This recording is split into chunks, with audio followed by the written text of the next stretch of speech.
Story 1. Yet 8 p.m. on October 12, 2021, Pastor Dawson Morales sat alone in his home in Beaumont, Texas, arranging the final act to his plan. A man many admired for his faith and forgiveness, he had devoted his life to guiding others through their struggles. Yet he found himself unable to forgive the deepest wound, a betrayal from the one he loved most. But one quiet night, he found messages, secret words between Erica and his best friend, Charles Booker. This is the story of Dawson Morales, a man torn between his faith and his pain, and that night was just the start. Pastor Dawson Ezekiel Morales was born and raised in the heart of Beaumont, Texas, a city shaped by its history and the steadfast faith of its people. Growing up, Dawson's life was molded by a strict Pentecostal mother who held fast to her beliefs and expected the same devotion from her son. His father was absent, a shadowy figure who left before Dawson could form memories, leaving a void that shaped much of who he would become. From an early age, Dawson carried the weight of responsibility quietly, learning that faith was not just words spoken on Sunday, but a way of life that demanded sacrifice and discipline. Teachers and mentors from his childhood described Dawson as humble, a natural leader whose calm presence drew others in without effort. Even as a boy, he seemed older than his years, marked by a seriousness that was unusual among his peers. By the time he reached his late teens, Dawson had already taken on leadership roles within his church community, guiding youth fellowships and mentoring younger children. His voice, soft but resolute, commanded attention not through volume but through conviction, and those who listened felt the sincerity in every word he spoke. Dawson's early adulthood was defined by unwavering commitment to his faith and his community. He studied theology and ministry, preparing himself for a life dedicated to service. His reputation grew steadily. He was seen as a man of integrity, a steady hand in uncertain times. In 2013, he was appointed as the lead pastor of Restoration Tabernacle Church, a role that brought with it not only great responsibility, but also deep respect within the tight-knit congregation. Restoration Tabernacle was more than a church. It was a refuge for many in Beaumont, a place where tradition met the daily struggles of life, where faith was both comfort and challenge. Under Dawson's leadership, the church flourished. He was known for sermons that blended scripture with real-life lessons, sermons that spoke of hope in the face of hardship, of patience in times of trial. His ability to connect with people of all ages made him beloved among parishioners, and his commitment to social programs and community outreach expanded the church's influence beyond its walls. Behind the pulpit, Dawson was meticulous. He prepared his sermons with care, often spending hours in study and prayer late into the night. Those close to him noticed a man who wore his faith not as a badge but as a burden, someone who carried the hopes and struggles of his congregation as if they were his own. His office was filled with notes, letters from parishioners seeking guidance, and Bibles worn from frequent use. Despite his public image as a pillar of strength, those who knew Dawson well spoke of a quiet intensity beneath the surface. He was a man of deep reflection, prone to moments of solitude and contemplation. His faith was his anchor, but it also demanded of him a constant self-examination that few could understand. Friends described him as reserved, careful with his words, someone who measured his actions against a strict moral code. As the years passed, Dawson's role in the community grew beyond the church. He became a trusted figure in local organizations, advocating for youth programs and family support initiatives. His presence at town events was expected, his voice often the one calling for unity and compassion. He had built a life that many admired, a life rooted in faith, service, and quiet dignity. Yet even with all the respect and responsibility, Dawson's path was not without its challenges. The pressures of leadership weighed heavily, and the expectations placed on him were immense. To many, he was the embodiment of steadfastness, but within him, the demands of faith and the weight of personal sacrifice created tensions that would, in time, shape the course of his life in ways no one could have imagined. Erica Janine Morales, born Erica Smith, came into the world in Atlanta, Georgia, raised by a mother whose strength was forged through necessity, a woman who worked 3 jobs just to keep food on the table and a roof over their heads. From those early years, Erica learned the value of hard work, discipline, and sacrifice, lessons that would guide her throughout her life. Even as the circumstances around her shifted, education was her escape and her ticket to something more.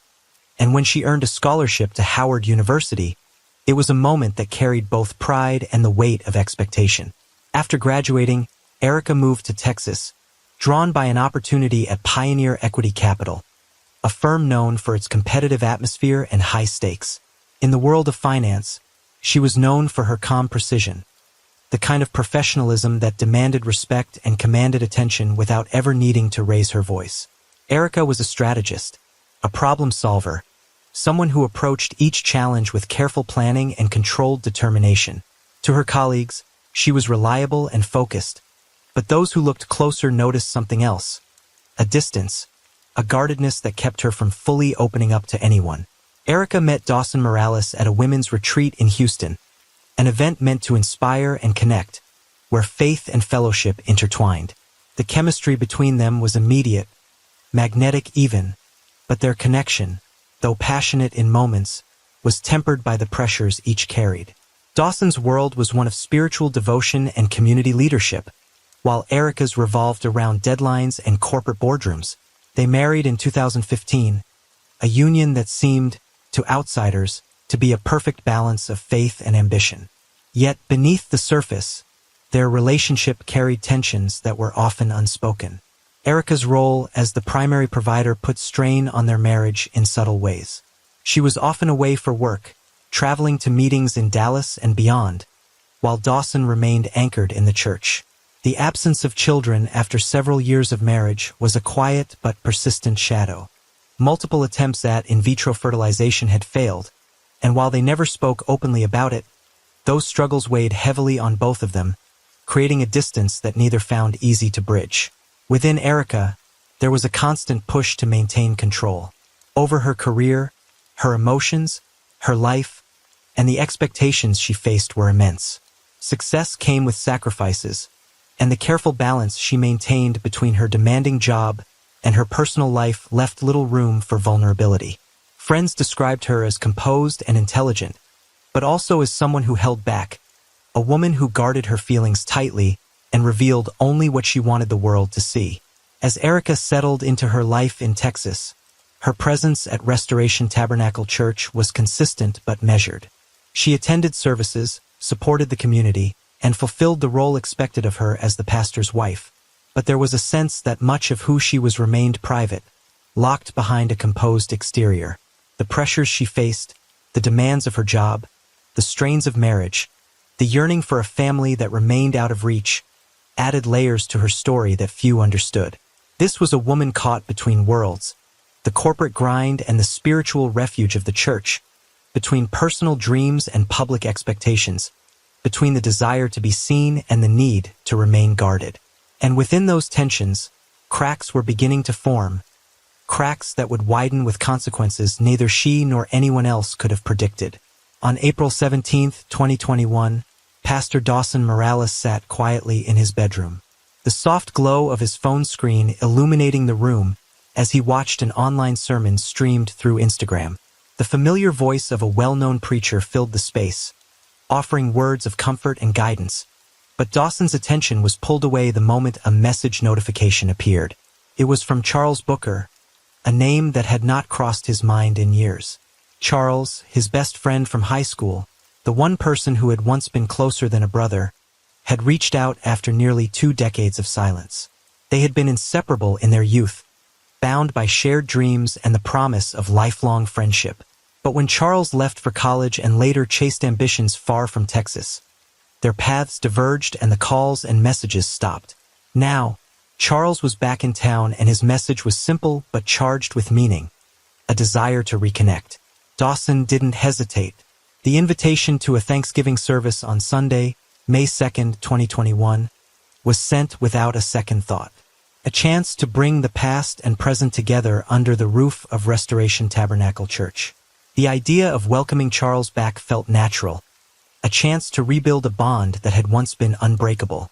In the days leading up to the service, Dawson found himself reflecting on their shared history. Late nights talking about life's possibilities, secret hideouts where they planned their futures, the laughter and sometimes the silence that only old friends could understand. He wondered what Charles had become, how those years away had shaped the man who was soon to sit in the pew beside his congregation. What stories would Charles tell? What changes had time carved into the friend he once knew so well? When May 2nd arrived, the church was filled with the usual faces, the warmth of familiar voices mingling with the scent of fresh flowers and polished wood. Charles entered quietly but confidently, dressed in a way that suggested success, his presence immediately noticed by those who gathered weekly in this sanctuary. After the service, Dawson greeted him with a firm hug, the kind that spoke of forgiveness and welcome, and they talked like no time had passed, as if the years had folded away between them. Dawson introduced Charles to members of the congregation and most importantly to Erica, his wife, whose eyes studied this returning friend with a mixture of curiosity and something harder to define. In the weeks that followed, Charles became a regular fixture at the church, his presence both familiar and new. He joined men's fellowship meetings, offered to help with fundraising events, and shared insights about his business ventures with anyone who would listen.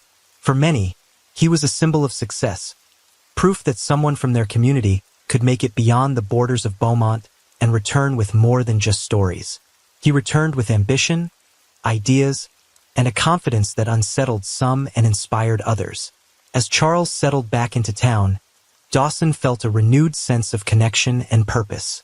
Their friendship, once paused by time and distance, seemed to pick up as if the years apart had only strengthened the bond. Yet in the quiet corners of the church, in the spaces between sermons and prayers, new and unexpected ties were forming, weaving a story of trust and temptation that no one saw coming. At home, Erica would ask questions about Charles, where he had been all these years, what kind of man he had become, how Dawson knew him back then.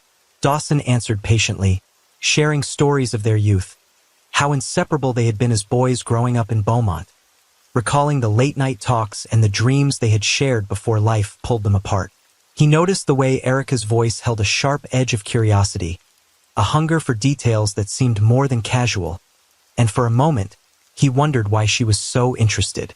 But the thought passed quickly, buried beneath the familiarity of their routine and the comfort of his own assumptions.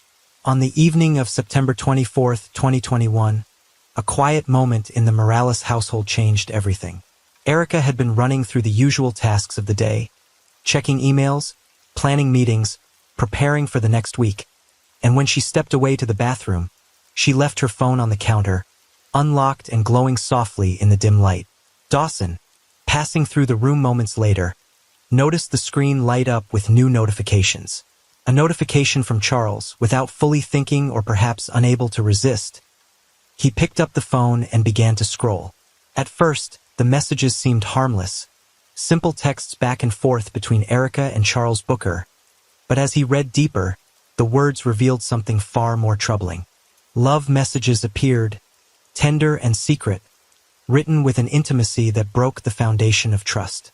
Erica's text to Charles confessed things she had never said aloud, moments of honesty and longing that revealed her growing attachment to him.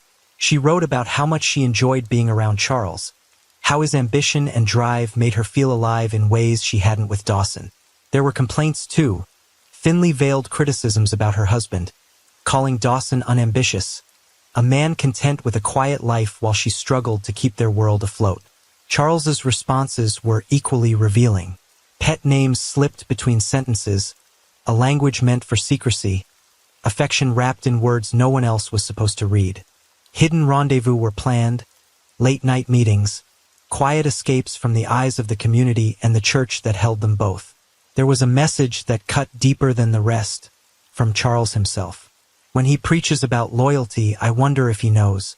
Those words echoed in Dawson's mind long after he set the phone down, a sharp reminder that the betrayal was not just personal, but public. A wound inflicted in the very place Dawson had devoted his life to serving. But Dawson's search did not stop there. His fingers moved through the phone with growing dread as he opened other contacts, messages from other men, conversations laden with the same secrecy and intimacy. The truth settled in with crushing weight. The woman he loved was a cheat and he was married to a serial cheat. Each new message confirmed the betrayal was broader, deeper, a pattern hidden behind smiles and Sunday prayers. Dawson did not respond with anger or confrontation that night. He did not shout or accuse. Instead, he closed the phone gently and placed it back on the counter, as if closing a door he wished had never been opened. The silence that followed was heavy, filled with unspoken pain and questions that would demand answers in time. The house, once a refuge, now felt colder, the weight of secrets settling in every corner. That night marked a turning point. Dawson's world had shifted beneath him, and though he carried the truth silently at first, the revelation of those unlocked lies set a path toward consequences that none of them could have foreseen. The trust broken in those messages was just the beginning, a fracture that would grow deeper and darker with each passing day. Over time, the home Dawson and Erica shared transformed from a place of warmth and companionship into a quiet stage for two strangers living parallel lives. They moved around each other like shadows, present but distant, sharing the same rooms yet rarely the same moments.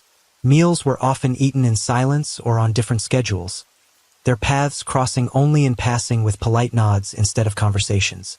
The laughter that once filled their living room faded into echoes of a past no longer within reach. Bedrooms became refuges, not for rest together, but for solitude, each retreating into their own worlds behind closed doors. Dawson noticed the change every day, the way Erica's eyes no longer sought his, the way she kept her phone close, her attention drawn elsewhere. He felt the weight of her absence even when she was physically near. They were married, but the intimacy of shared dreams and whispered hopes had been replaced by distance and silence.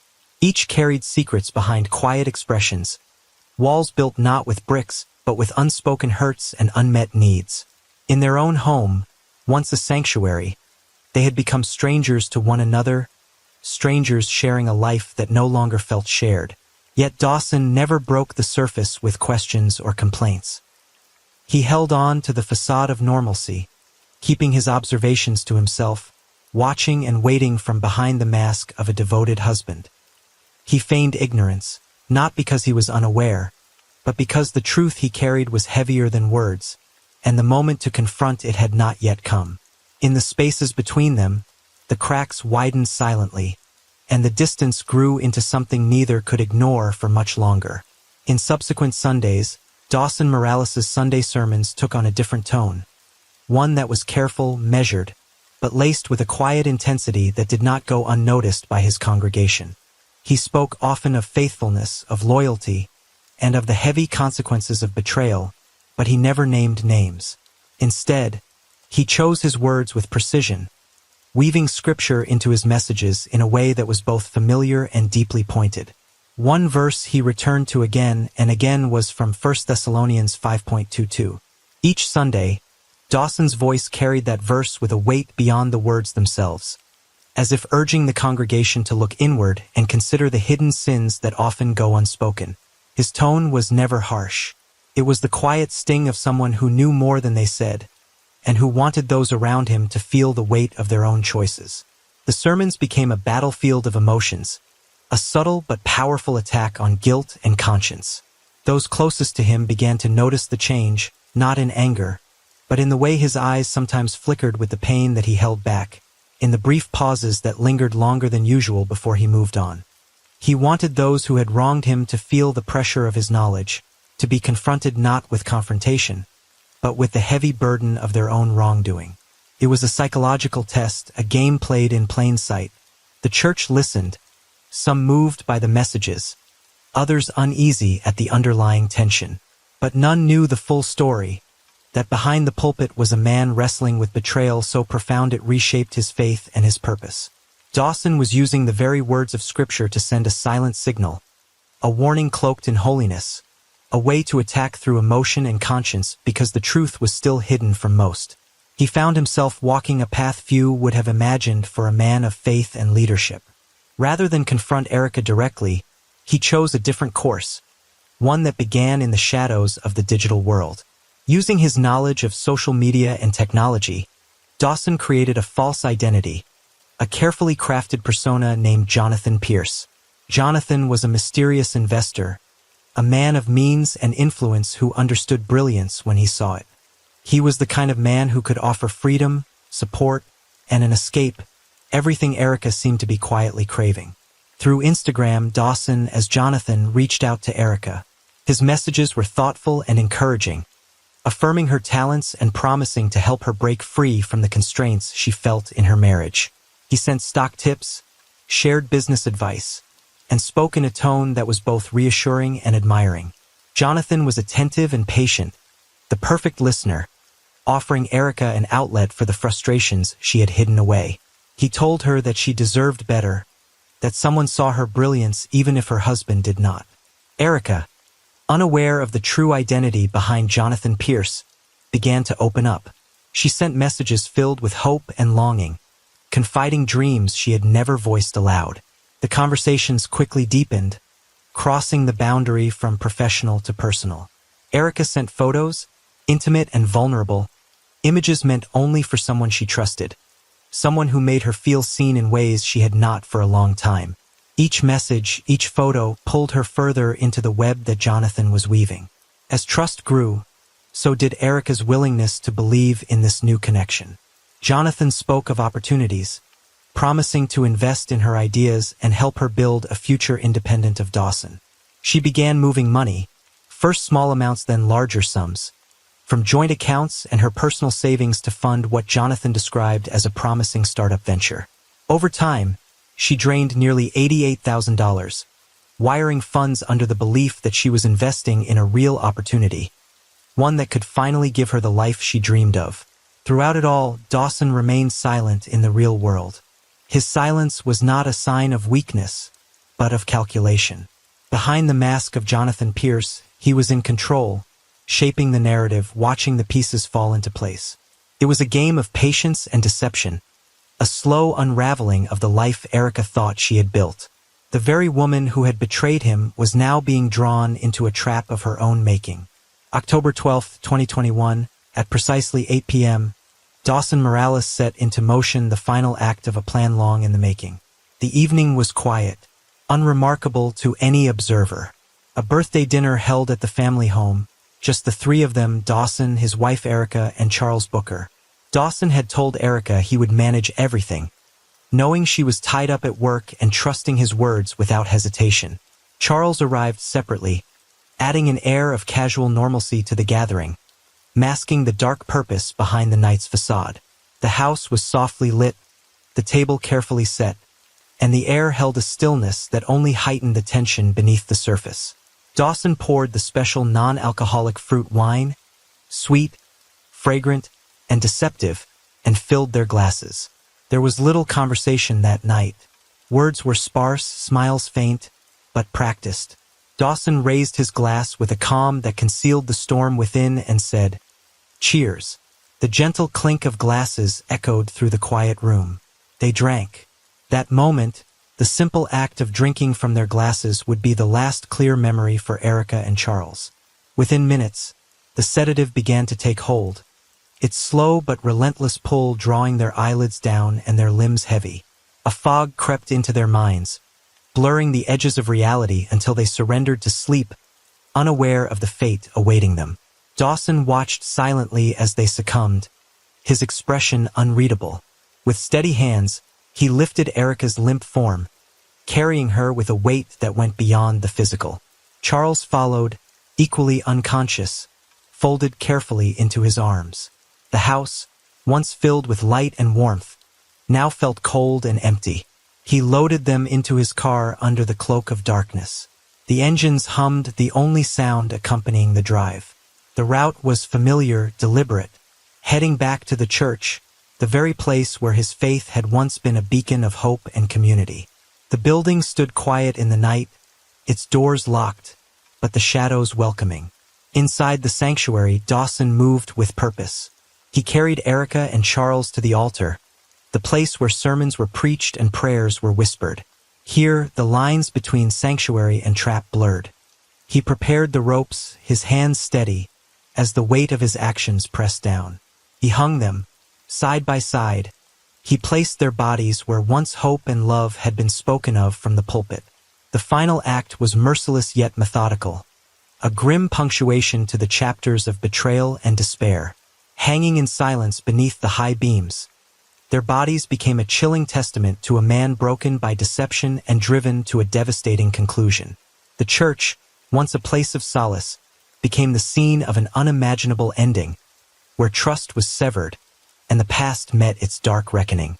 The morning of October 13th, 2021 began like any other at Restoration Tabernacle Church. The janitor arrived early, as he had for years, unlocking the heavy wooden doors to prepare the sanctuary for the day's service. But what he found that morning was far from routine. As he stepped inside, his eyes caught a scene that shattered the quiet calm, a sight so shocking it stopped him in his tracks. Screams tore through the stillness as he stumbled back, reaching for his phone to call for help. Within minutes, police cars and emergency vehicles swarmed the church grounds, their flashing lights casting stark shadows across the building's facade. The once welcoming sanctuary was quickly transformed into a crime scene. Yellow tape stretched across the entrances, sealing off the church from the stunned congregation and the world beyond. Reporters and cameras gathered, their lenses trained on the church doors, capturing the chaos and confusion that rippled through the small community. Inside, the atmosphere was tense and heavy. Officers moved carefully through the space, piecing together the grim tableau that lay before them. The bodies of Erica Morales and Charles Booker were discovered hanging inside the sanctuary, a scene that defied comprehension. Amidst the turmoil, Dawson did not flee. He did not scream or protest. Instead, he sat quietly, calmly, almost resigned in a corner of the church. His expression was unreadable, neither frantic nor remorseful, but distant, as if he had already traveled beyond the scene, beyond the questions and the fear. Police officers found him there when they arrived, his presence a stark contrast to the chaos around him. Dawson Morales was arrested on the scene, taken into custody without resistance. The shock of the community was immediate and profound. News of the tragedy spread quickly, igniting a firestorm of emotions and questions that tore at the fabric of a congregation that had once seen him as a beacon of faith and morality. The trial that followed was covered extensively, with cameras capturing every moment of courtroom drama, the opening statements, the testimonies, the cross-examinations. At the trial, Dawson Morales stood before the court and confessed everything with a calm that unsettled many. He spoke of the love he had once held for his wife and the child they never had, a love that had been deeply wounded. He recounted the day he discovered the messages, the texts and secrets that shattered his trust, and how that moment changed everything. With painstaking detail, he explained the plan he had carefully crafted, how he used deception to drain her bank accounts, how he lured her and Charles into that fatal evening, and how he brought them both to the church to end their lives where it all began. His confession left the courtroom in stunned silence, a raw window into a man broken by betrayal and consumed by pain. The weight of his words and the gravity of his actions could not be denied. The jury deliberated, balancing the sorrow of his loss against the horror of his deeds. In the end, Dawson Morales was sentenced to life imprisonment, a sentence that reflected the severity of his crime and the irreversible damage he had caused. The verdict sent ripples through the community. Some saw it as justice served, others as the tragic conclusion of a story that no one wanted to hear. The trial closed a chapter on a story of love turned to destruction, of faith tested and broken. It left behind a community grappling with the reality that beneath the surface of devotion, darkness had taken hold. It forced everyone who heard the tale to question how well we truly know those we trust, and how far pain can push a person beyond reason. As the courtroom emptied and the media lights dimmed, the lingering question remained: when love and faith are betrayed in the deepest way, what becomes of the soul left behind? And for those who watched from the outside, the haunting challenge stayed with them. If your trust was stolen, your love mocked, and your life shattered, what would you do next? Families, friends, and neighbors watched as details emerged, some clinging to hope for an explanation, others convinced of a carefully executed plan. Reactions within the community were deeply divided. Some believed Dawson had snapped under unbearable pressure, a man pushed beyond his limits by betrayal and heartbreak. They saw a tragic figure undone by pain, a person who lost control in a moment of overwhelming emotion. Others, however, pointed to the evidence that suggested a methodical and deliberate course of action, a chilling sequence that spoke to premeditation and cold resolve. The duality of these perspectives fueled heated debates, discussions that spilled from pews to dinner tables, fracturing the community's sense of unity. Throughout it all, the question lingered. Was this justice? Was the act of a husband betrayed and broken a form of justice? Or was it a crime that destroyed everything it touched? The legal process unfolded slowly, weighed down by the complexity of the emotions involved and the devastating nature of the acts committed. Lawyers argued over motives and state of mind. Experts weighed in on psychological turmoil and moral responsibility, and the courtroom became a battleground where faith, betrayal, and law collided. In the end, the story left a mark far beyond the courtroom walls. It forced a community and a nation to confront uncomfortable truths about trust, love, and the limits of forgiveness. The image of a man who had preached about mercy and grace standing accused of the most terrible acts challenged the very foundation of belief for many. If your trust was stolen, your love mocked, and your soul broken, what would you do next? How far would you go to seek justice, to reclaim your life, or to silence the pain? These questions linger, challenging us to look inward, to confront the fragile nature of human bonds, and to understand that sometimes the greatest darkness lies where we least expect it. If you found this story compelling, subscribe for more deep dives into true crime stories that challenge us to understand the complexities of human nature. Share this video with friends and family. Sometimes the hardest stories teach us the most. And remember, behind every headline, there are real lives, real pain, and real lessons we can't afford to ignore.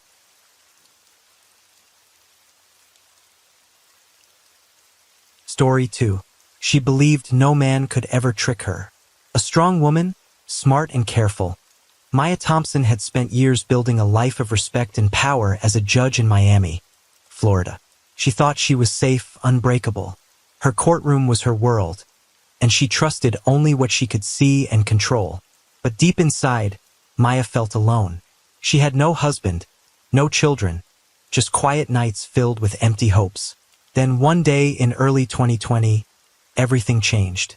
She didn't know then that this change came with its consequences.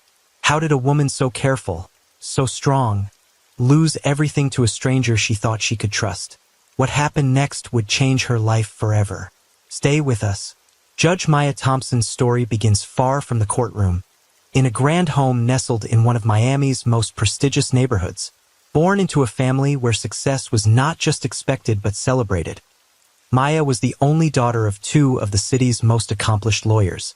Her parents were well-known figures in legal circles, both having built careers marked by sharp minds and relentless ambition. From the moment she was young, Maya's path seemed laid out for her. Her parents encouraged her to follow in their footsteps, to carry on the family legacy of justice and law.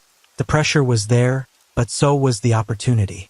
She was raised in an environment where the rule of law was more than just a concept. It was a way of life. At home, her childhood was filled with books and debates about cases, with evenings spent discussing legal principles over dinner. Maya absorbed it all with a quiet determination that would shape her future. She was a child who knew what was expected of her, and was determined not to disappoint. She attended one of Miami's top private high schools, known for its rigorous academics and elite social scene. There, Maya quickly stood out, not just because of her family name, but for the poise and class she carried effortlessly. She was a natural leader, excelling in debate clubs and academic competitions, admired for her intelligence and grace. Though she moved in privileged circles, Maya was never flashy or boastful. She wore her class quietly, choosing her words carefully, and carrying herself with a confidence that was both steady and reserved. To her classmates, she was the girl who always had a plan, who played by the rules and expected the same from others. Her high school years were not without pressure. The expectation to succeed weighed heavily, but it also drove her. Her parents' guidance was strict but loving. They demanded excellence, but also supported her ambitions. Maya learned early on that success required sacrifice, and she was willing to pay the price. Outside of school, she was known for her discipline. She balanced her studies with volunteer work, often helping in community legal aid programs. Even at a young age, she was drawn to the idea of justice and fairness, inspired by the examples set by her parents. But beneath the surface, there were signs of the loneliness that would later define much of her adult life. Maya was focused on her goals, often choosing books over parties, study over socializing. It was a choice born from ambition, but also from a subtle fear of opening herself up too much. Her classmates sometimes saw her as distant, a woman already carrying the weight of the world on her shoulders. Yet those who took the time found a young woman with a sharp mind, a strong will, and a heart quietly searching for connection. When it came time for college, Maya did not hesitate. She attended one of the country's top law schools, following exactly the path her parents had envisioned. She excelled there too, graduating with honors and quickly making a name for herself in legal circles. Her upbringing gave her advantages: access to mentors, internships, and opportunities many could only dream of. But it was her own determination and discipline that carried her forward. By the age of 30, Maya had earned her place on the bench as one of Miami's youngest judges. Yet, despite the success, the childhood lessons of hard work and perfectionism came with a cost. The very qualities that made her a respected judge also built walls around her heart, leaving little room for vulnerability or mistakes. Her story is one of contrasts, of privilege and pressure, strength and solitude. It is the story of a woman shaped by her past, yet haunted by what she could not control. As we delve deeper into her life, we begin to see how those early years laid the foundation for both her rise and her eventual fall. As Maya stepped into adulthood, the world expected much from her, and so did she from herself. Her dating years were marked by clear, unwavering rules. No broke men, no drama, no liars. These were not just casual preferences. They were firm boundaries shaped by experiences and a desire to protect herself from heartbreak. Having witnessed the sacrifices and struggles in her family, she knew the importance of stability and honesty. Her standards were high, perhaps impossibly so. She demanded more than just affection.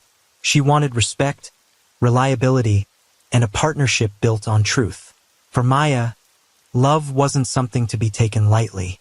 It was a commitment that required the same discipline and integrity she brought to her work.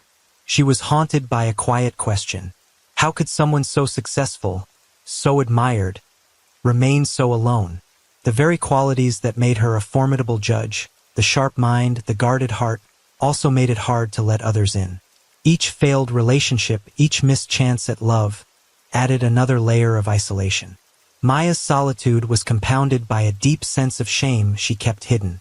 In a world where she was expected to be strong and unbreakable, admitting to loneliness felt like weakness. She had sentenced over 100 men for trafficking, abuse, and scams. Yet here she was, trapped in her own personal struggle, unable to find the justice she deserved for herself. As we explore the years that followed, it becomes clear how this loneliness shaped the choices she made, and how the walls she built around herself eventually left her vulnerable in ways she never imagined.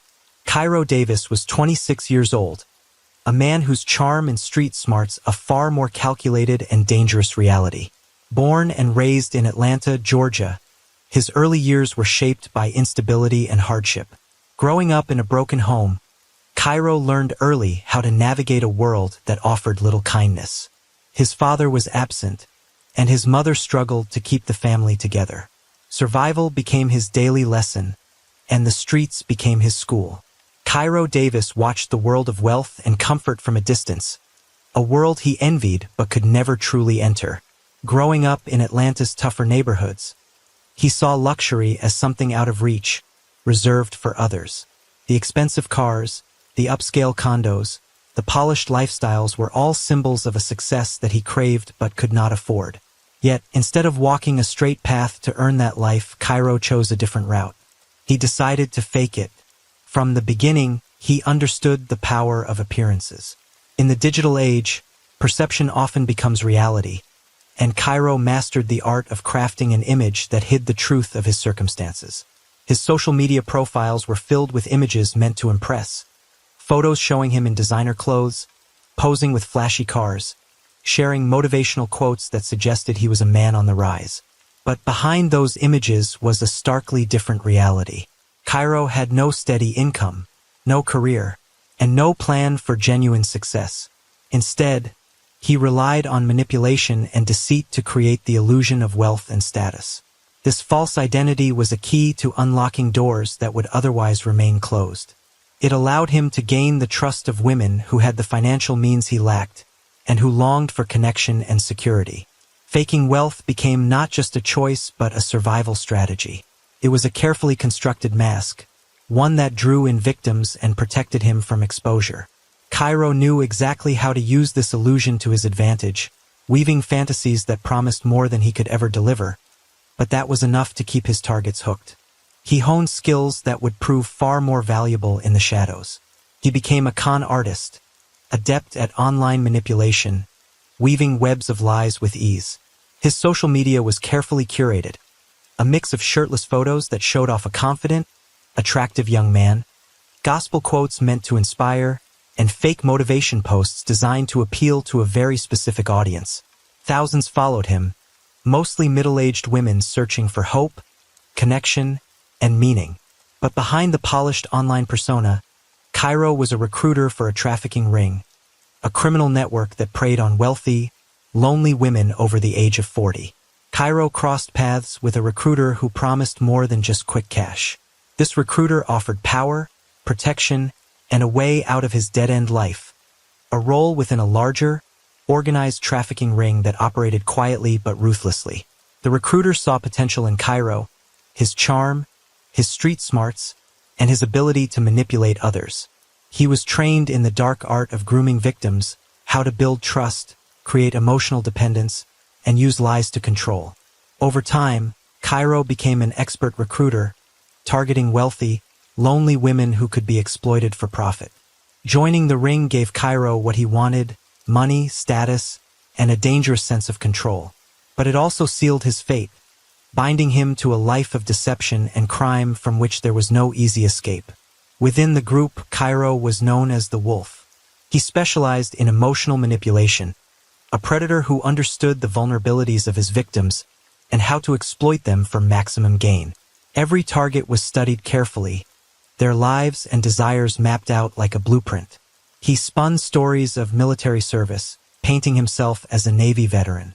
He posed as a man of faith, an aspiring youth pastor, someone who could heal and protect. These lies were not just empty words, they were tools designed to break down defenses and build trust.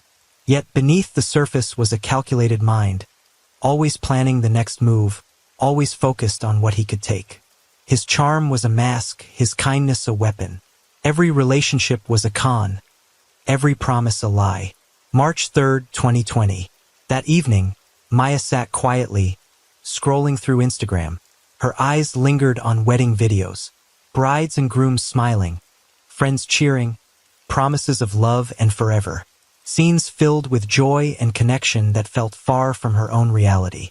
She paused on one video, a soft smile touching her lips, before the familiar weight of loneliness settled back in. It was a reminder of what she longed for but had yet to find. Then her phone buzzed. It was a direct message on Instagram. It was from Cairo Davis.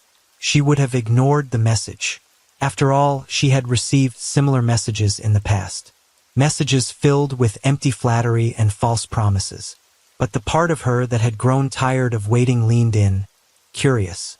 Cairo's words were carefully chosen, polished with just the right balance of charm and subtle flattery. He told her she carried a depth few could see, that her eyes held stories of strength and pain intertwined. His language was respectful but personal, crafted to make her feel seen in a way she hadn't experienced in years. Maya read the message twice. Part of her wanted to ignore it. Years of experience had taught her caution, to be wary of strangers, especially those who appeared too eager or too perfect. But another part, a quieter part, felt a flicker of hope. After years spent alone, carrying the weight of her career and the ache of missed companionship, the possibility of connection was a tempting balm. Her mind drifted back to memories of failed relationships. Brief moments where she thought she had found something real, only to have it crumble under the pressure of her demanding life or the flaws of those she trusted. She remembered the high standards she had set. No broken promises, no chaos, no lies. Those standards had kept her safe, but had also kept her isolated. She did not reply immediately. She chose to stall, unsure of how to respond. The next day, Maya arrived at the courthouse, ready to face another long day filled with cases demanding her full attention. Yet despite the bustle around her, the shuffle of papers, the murmur of attorneys, the sharp exchanges in the courtroom, her mind kept drifting back to that message. She found herself rereading Cairo's words over and over in her head, trying to decipher their meaning, questioning his intentions. Every time a colleague spoke or a new case was called, her focus wavered. The sharp clarity she usually carried into the courtroom felt clouded, as if a quiet storm was pulling at her attention. During a sentencing hearing, Maya struggled to concentrate. The faces before her, the testimonies, even the weight of justice she was meant to deliver, all blurred beneath the weight of a single question. Could this connection offer something real, or was it another illusion? Her usual confidence gave way to uncertainty. For the first time in years, Maya allowed herself to wonder if maybe, just maybe, this unexpected message was a chance to break free from the loneliness that had quietly shaped her life. But beneath that hope was a flicker of caution, a small voice warning her to stay guarded. As the day wore on, the courtroom's demands grew heavier, but the distraction remained. The line between professional duty and personal longing began to blur, setting the stage for a choice that would change everything. When she got home that evening, Maya sat down with her phone, a mix of curiosity and caution pressing on her. She knew she needed to understand more about the man who had reached out to her. Slowly, she opened Cairo's Instagram profile, determined to find clues that might reveal his true nature. Her eyes scanned his posts, photos of him shirtless at the gym, confident smiles, moments posed with friends, and snippets of what seemed like deep, thoughtful captions. Gospel quotes and motivational sayings appeared frequently, designed to inspire and connect with followers. The thousands of likes and comments gave the impression he was admired, especially by women who left messages of encouragement and affection. Maya noticed the way he carefully curated his image. Each post seemed polished, almost rehearsed.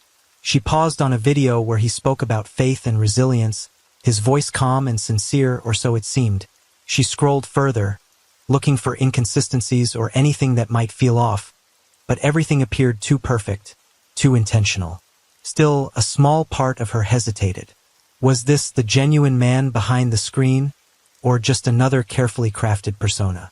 The question lingered as she continued to scroll, her fingers pausing over pictures that painted a picture of strength, vulnerability, and promise. She typed her first reply. It was cautious, a polite thank you, a simple acknowledgement. Cairo's reply was quick and measured, designed to keep Maya engaged without overwhelming her. He responded with warmth and sincerity, thanking her for reading his message and expressing how much he admired the strength he saw in her. His words were carefully chosen to build trust, blending respect with a subtle hint of vulnerability. He shared just enough about himself, talking about his faith, the challenges he had faced growing up, and his hopes for a better future. He never rushed the conversation but made sure to keep it alive, asking gentle questions about her life and interests. Every message was crafted to make Maya feel seen and understood, to slowly lower her defenses and draw her deeper into their exchange. Cairo's tone was patient, confident, and reassuring, a perfect balance that made it hard for Maya to resist replying again. The screen became a small window into something new, a world where she was more than a judge, where she was seen as a woman worthy of love. That small window soon became a door. As their digital exchanges deepened, Maya's friends began to notice a change in her. She was more distracted, often lost in thought even during their conversations. Her phone seemed glued to her hand, and she was less available than before, declining invitations and cutting conversations short. When they did catch her, she smiled more than usual, a lightness in her expression that hadn't been there for years. But when they asked about the man she spoke of, the Navy veteran, the man of faith, her answers became guarded. Maya described him as trustworthy, sincere, and someone who made her feel safer than she had in a long time. Yet beneath her reassurances, her friends sensed hesitation, a reluctance to share details. They noticed how she avoided deeper questions, brushing aside their concerns with polite deflections. Some of them worried that Maya was moving too fast, that she was letting her guard down around someone she barely knew. They knew her high standards and cautious nature well, and this sudden change felt out of character. A few whispered among themselves, fearing she might be vulnerable to deception, especially given her long history of loneliness and the emotional walls she had built. Their concern wasn't just about the man, but about Maya herself, the strong, confident judge who had always been the pillar of stability for others, but now seemed fragile, caught between hope and caution. They wanted to protect her, but she was determined to follow her own path, even if it meant walking into the unknown. Yet beneath the surface, a tension grew, a silent warning Maya couldn't quite hear. The connection that had promised hope was edging toward something far more complicated, more dangerous. The messages moved from texts to late-night calls, from sharing hopes and fears to secrets whispered in the dark. Maya, who had once vowed never to lower her guard, now found herself letting it down, step by step. It was a slow unfolding, a quiet shift that neither Maya nor those around her fully understood at the time. Over time, their conversations took a more intimate turn. Cairo, confident and deliberate, was the first to steer their messages toward something more daring. One evening, he sent a text that was both bold and teasing, asking Maya if she was ready for a little adventure. His words were carefully chosen to spark excitement without overwhelming her. Maya hesitated for a moment, caught between caution and a longing she had tried to suppress for so long. But when she replied with enthusiasm, it was as if a door she had kept closed was finally opening. He sent her nudes. The excitement of something new, something thrilling, was a sharp contrast to the quiet routine that had come to define her life. Encouraged by her response, Cairo nudged the conversation further. He asked her to return the favor in a subtle way, suggesting she tease him back without being too forward. Maya was hesitant at first. This was uncharted territory, and her instincts warned her to tread carefully. But she also recognized the power in allowing herself this moment, a chance to feel alive again. Slowly, she played along, sending messages and nude pictures just enough to keep the connection charged. Each text was a step deeper into a world that blended desire with vulnerability, trust with risk. The lines between reality and fantasy began to blur, and Maya found herself caught in the thrill of the unknown. This shift wasn't just about the messages. It was about what they represented. A breaking down of walls she had built for years, a tentative reaching out for connection and affection. But with every step, the stakes grew higher, and the path ahead became more uncertain. What started as a simple adventure was becoming a complex game, one where trust was fragile and the consequences far-reaching. July 7th, 2020. Cairo needed money, and Maya was the perfect prey for him to exploit. That evening, he confided in her about a pressing problem, a car payment that was overdue, threatening to leave him stranded and vulnerable. His message was urgent but carefully worded, designed to elicit sympathy without raising alarms. Maya read his words, feeling the weight of his struggle. The image he painted was vivid, a man caught in a tight spot, desperate but honest.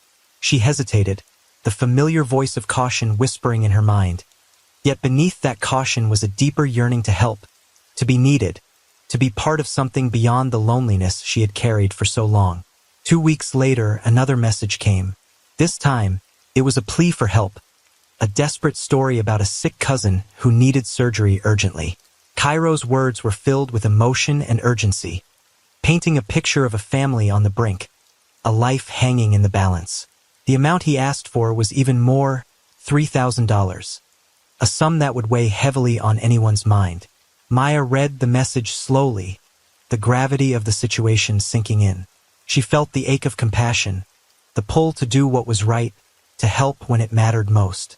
Her mind raced, torn between the practical concerns of such a large sum and the emotional connection that had grown between them.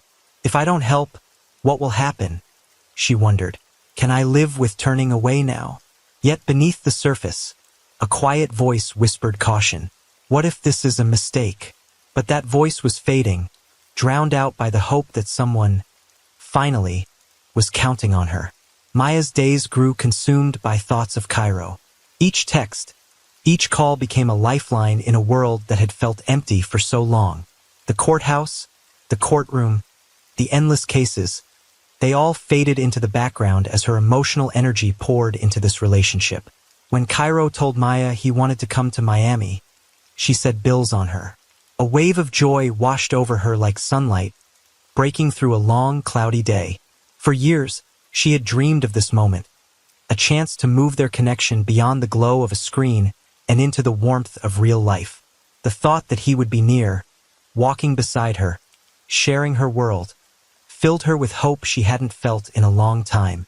She imagined their first meeting, the way he would look when she saw him in person, the sound of his voice beyond typed words. Suddenly, the distance that had kept her guarded felt smaller, more manageable. The loneliness that had clung to her began to lift, replaced by anticipation and excitement. July 19th, the day of Cairo's arrival, was one Maya had marked on her calendar with a mixture of excitement and nervous anticipation.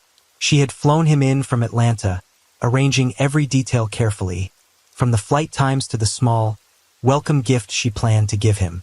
That morning, Maya woke early, her heart racing with hope. She dressed with care, choosing an outfit that felt both comfortable and special, something that said this was a moment worth remembering. As she made her way to Miami International Airport, her mind buzzed with thoughts of what lay ahead. At the arrival's gate, she waited, scanning the crowd anxiously, until finally, she saw him step through the doors. Cairo looked exactly as he had in his photos, confident, smiling, and carrying an easy charm that immediately put her at ease. When their eyes met, Maya's face lit up with a smile that refused to fade. She stepped forward and wrapped him in a warm embrace, holding him longer than necessary, as if trying to seal the moment into memory. Around them, travelers moved hurriedly, but for Maya, time seemed to slow. As they walked to the car, she chatted eagerly, sharing stories and dreams of the days to come. In her mind, she pictured their time together in her condo, quiet mornings with coffee, evenings filled with laughter, and the simple comfort of companionship she had longed for. Throughout it all, Maya's smile remained bright, fueled by hope and the thrill of new beginnings.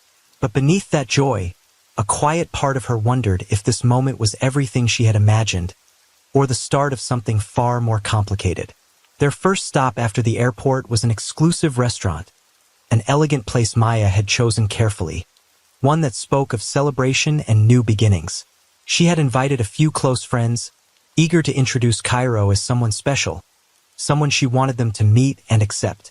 The evening was filled with laughter, clinking glasses, and conversations that floated easily, as if they were all part of a joyful story just beginning. Then, in the middle of the meal, Cairo seized the moment. With practiced confidence he stood, took Maya's hand, and proposed right there in front of her friends. The room seemed to hold its breath, cameras flashed, smiles widened, and Maya's heart swelled with a mixture of surprise and happiness. The gesture was grand, perfectly timed, and it made her feel seen, cherished, and hopeful. What Maya didn't know was the truth behind the sparkling symbol he slipped onto her finger. The engagement ring was not the priceless token she believed it to be, but a cheap imitation, a $20 purchase from Facebook Marketplace, carefully chosen to look convincing from a distance. To Cairo, it was just another part of the act, a prop in a carefully crafted performance designed to deepen her trust and solidify his hold on her world. As Maya posed for pictures, her smile genuine and bright, the ring caught the light, a small, shining reminder of how appearances can deceive, and how easily hope can be tangled with illusion. Her joy knew no bounds. That very night, filled with hope and excitement, Maya took to her burner's social media account and posted a photo of the ring, her new symbol of love and renewal. Alongside the image, she wrote, God restores the years the locusts have eaten. The caption spoke to her deeply held belief that life could be repaired, that lost time and loneliness could be reclaimed and transformed. For Maya, this post was more than just an announcement. It was a prayer and a declaration of faith in a future she longed for. The words carried the weight of years spent waiting, hoping, and healing. Friends and followers responded with congratulations and warm wishes, adding to the sense of joy she allowed herself to feel, if only for a moment. Yet beneath the surface of these joyful moments, subtle signs began to appear. Cairo's behaviors didn't always align with the image he projected. He was often vague about details of his past, avoiding direct answers when asked about his military service or where he had lived. At times he seemed distracted, checking his phone frequently, his expressions shifting briefly into something harder to read before he quickly masked it with a smile. There were evenings when he disappeared for hours without explanation, returning with excuses that felt rehearsed, lacking the natural flow of truth. Small inconsistencies in his stories began to prick at Maya's sense of reality, though she pushed the doubts away, unwilling to jeopardize the hope she had found. Friends noticed, too. Quiet glances exchanged when Cairo left the room. Concerned questions gently posed to Maya about the man she was so eager to defend. But Maya's trust had grown strong, fueled by the loneliness she had endured and the promises Cairo seemed to offer. August 18, 2020, Cairo suggested they take a drive to a retreat his cousin was hosting in Alabama. The invitation sounded innocent enough. A chance to escape the city, relax, and enjoy some quiet time away from the constant noise of Miami. Maya, eager for a break and trusting him fully, agreed without hesitation. She packed light, taking only what she thought she would need for a few days. She didn't tell anyone where she was going. There was no reason to worry her friends or family. After all, it was just a short trip with someone she loved, or so she believed. The excitement of the weekend ahead filled her with anticipation, and the last moments before departure were filled with promises of peace and togetherness. They set out on the road, driving north under a bright sky, the landscape gradually shifting from the cityscape to the sprawling countryside. Conversations flowed easily at first, laughter mingling with the hum of the tires on the highway, but as the miles passed, subtle changes began to take hold. Cairo's tone grew sharper, his eyes harder, the warmth that had once defined him cooling into something harder to read. When they arrived at the retreat, it was a remote property far from the familiar, surrounded by dense woods and silence. The house was rustic, isolated, far removed from the life Maya knew. It was a place where few would think to look, and where help would not come quickly if needed. That day, Maya stepped into a world she did not understand, a place where the safety she had believed in began to unravel. It was the last time anyone saw her alive. In the days that followed, her phone went silent. No calls, no texts, no messages. Concern grew quickly among her friends and family, but without knowledge of her whereabouts, their fears remained unanswered questions. The trail to her disappearance was cold, filled with fragments and clues that hinted at a darker reality behind the retreat's quiet facade. What was meant to be a simple getaway had become the beginning of a nightmare, a moment where trust was broken and the life she knew was shattered forever. Sandra was the first to notice something was wrong. Concerned by Maya's sudden silence, she tried calling her number repeatedly, but each time, the calls went unanswered. Maya, who was usually quick to respond, seemed unreachable.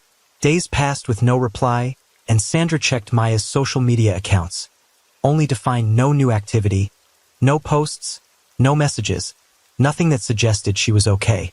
Growing more worried, Sandra reached out to other friends and family, only to hear the same silence in response. The absence of any sign from Maya was alarming. Trusting her instincts, Sandra decided to alert the police. She reported Maya as missing, sharing every detail she could. Her last known plans, the man she was with, and the unusual silence that had settled like a shadow. This was the moment the investigation began. Law enforcement officials started piecing together Maya's final days, tracing her phone records, bank transactions, and travel plans. Sandra's prompt action became the catalyst for a search that would uncover a trail far darker than anyone imagined. Her concern, persistence, and refusal to accept silence set in motion the effort to find Maya, and to reveal the truth hidden beneath the surface of a story that had captivated so many. As investigators would later discover, the story behind that trip was far more complex than anyone could have imagined, revealing a web of deceit, control, and exploitation that stretched beyond the borders of Alabama, reaching deep into the very heart of her life. The journey to uncover the truth would be long and painful, but it was a journey that demanded to be told, because what happened to Maya was not just a tragedy, but a warning about the dangers that can hide behind even the most ordinary invitations. Given Maya's prominent role in the community and the mysterious circumstances surrounding her disappearance, the FBI was called in to assist. Their first priority was to track her movements through technology. Debit card transactions, phone records, and surveillance footage became critical tools in piecing together what had happened. Investigators focused on the activity tied to Maya's debit card. It was used at a remote trailer park in Alabama, far from her home in Miami. This unexpected location raised immediate red flags. The spending patterns were inconsistent with her usual habits, suggesting she was somewhere she didn't want to be. At the same time, phone pings placed her mobile device near that same trailer park, corroborating the financial data. The FBI meticulously traced the signal, using cell tower data to map her movements and establish a timeline of her last known whereabouts. Surveillance cameras from nearby gas stations and stores captured fleeting images, helping to confirm the route she took and the people she was with. Inside that remote trailer, investigators uncovered a grim and haunting piece of evidence that sent shockwaves through the case. Hidden within the dimly lit room, they found video footage, a chilling record of Maya's ordeal. The footage showed her beaten, vulnerable, stripped of the robe that once symbolized her authority and dignity. She was reduced to someone unrecognizable, her suffering captured as proof that she had been turned, a term used by the traffickers to signify control and domination.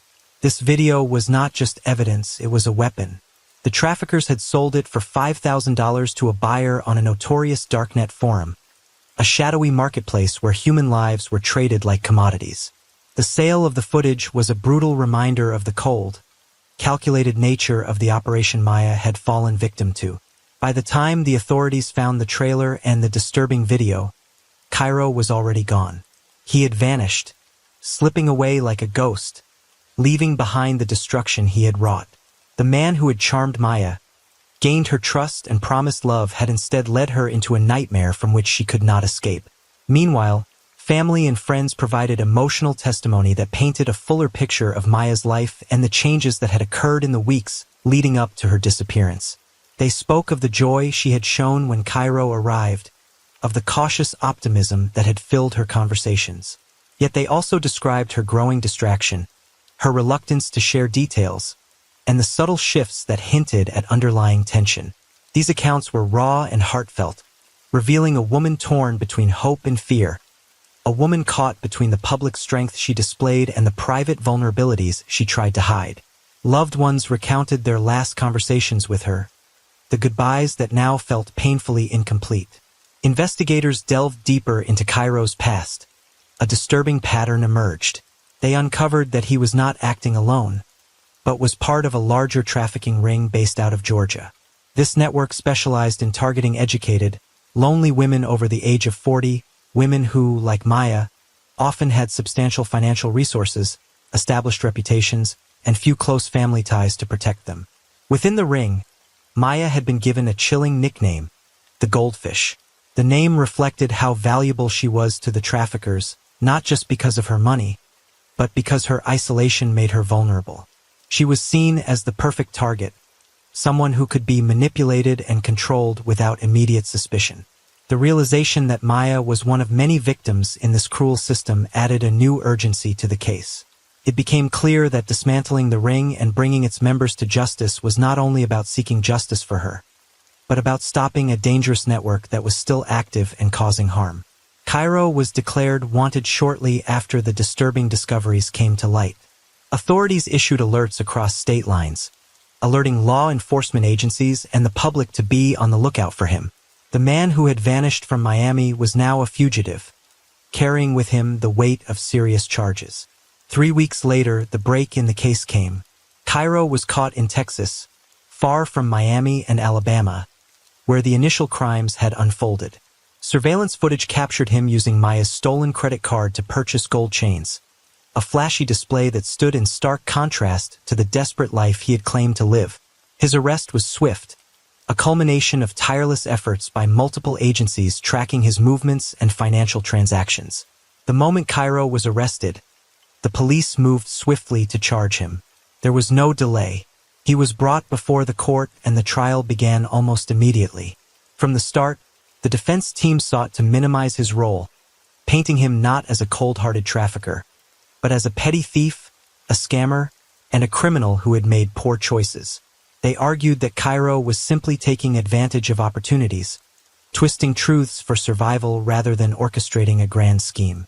Yet the prosecution presented a far different picture, one of calculated deception and ruthless exploitation. They detailed how Cairo manipulated Maya, how he exploited her trust and loneliness for personal gain. The evidence was damning: the stolen money, the fake engagement, the horrific video footage, and the chilling pattern of emotional abuse. One of the most powerful moments in the courtroom came when prosecutors played Maya's final voicemail. Her voice broke through the silence. She cried, pleaded, begged Cairo to let her go. "I just wanted someone to love me," she whispered. Her pain laid bare for everyone to hear. In response, Cairo laughed. His cold reaction sent a shock through the courtroom. When asked why he did it, he shrugged and said, "She was easy. Lonely women with titles always are." The callousness of his words stunned everyone present. Among those affected most was Jasmine, Maya's former law clerk, who spoke of the judge's fierce pride.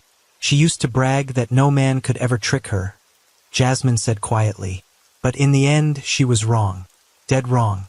And that miscalculation cost Maya everything. Her dignity, her freedom, and ultimately her life. The verdict came in November. After weeks of intense courtroom proceedings, Cairo Davis was sentenced. The judge handed down a sentence of 30 years in prison, a punishment meant to reflect the of his crimes and the deep betrayal he inflicted. The sentence came as a solemn conclusion to a case that had gripped the community and exposed the ruthless operations of a trafficking ring preying on vulnerable women. The court acknowledged the pain Cairo caused, not only to Maya Thompson, but to countless others whose lives had been shattered. As the judge delivered the verdict, the weight of justice was clear. 30 years was a lifetime, a stark reminder that actions have consequences, and that the legal system would not tolerate such exploitation. For Maya's family and friends, the sentence brought a measure of relief.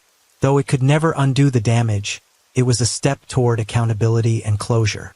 The hope was that Cairo's imprisonment would send a strong message to traffickers everywhere that their crimes would be met with unwavering justice. The courtroom remained silent as the sentence was read, a heavy moment marking the end of a painful chapter and the beginning of a long healing process for all involved. The story of Maya Thompson is a heartbreaking reminder that even those who seem strongest can be vulnerable to deception and betrayal.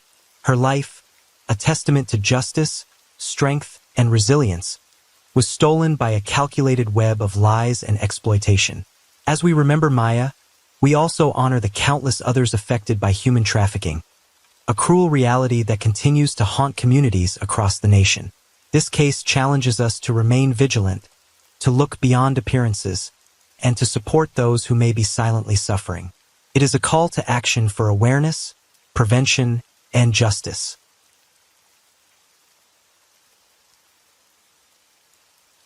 Story 3. On May 12, 2024, Florence Houston, a successful cosmetic surgeon, vanished without a trace. The police found no suspects, no leads, nothing to solve the mystery. Her husband said she left the house that morning.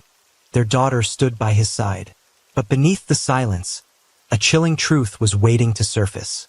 What really happened that day? That's what we are about to find out. To understand how Florence Houston disappeared without a trace, you first have to know where she came from. Born and raised in a modest town in Florida, Florence grew up in a household shaped by faith, family, and discipline.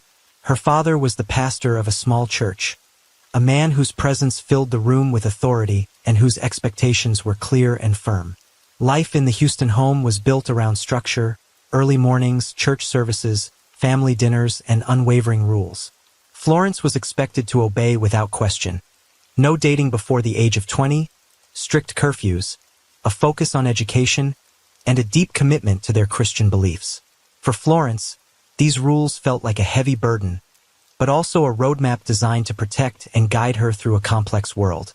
Her mother was a seamstress, a quiet but strong presence who dedicated herself to caring for the family. She managed the household with warmth and patience, balancing work with raising Florence and her two siblings, Fred and Fiona.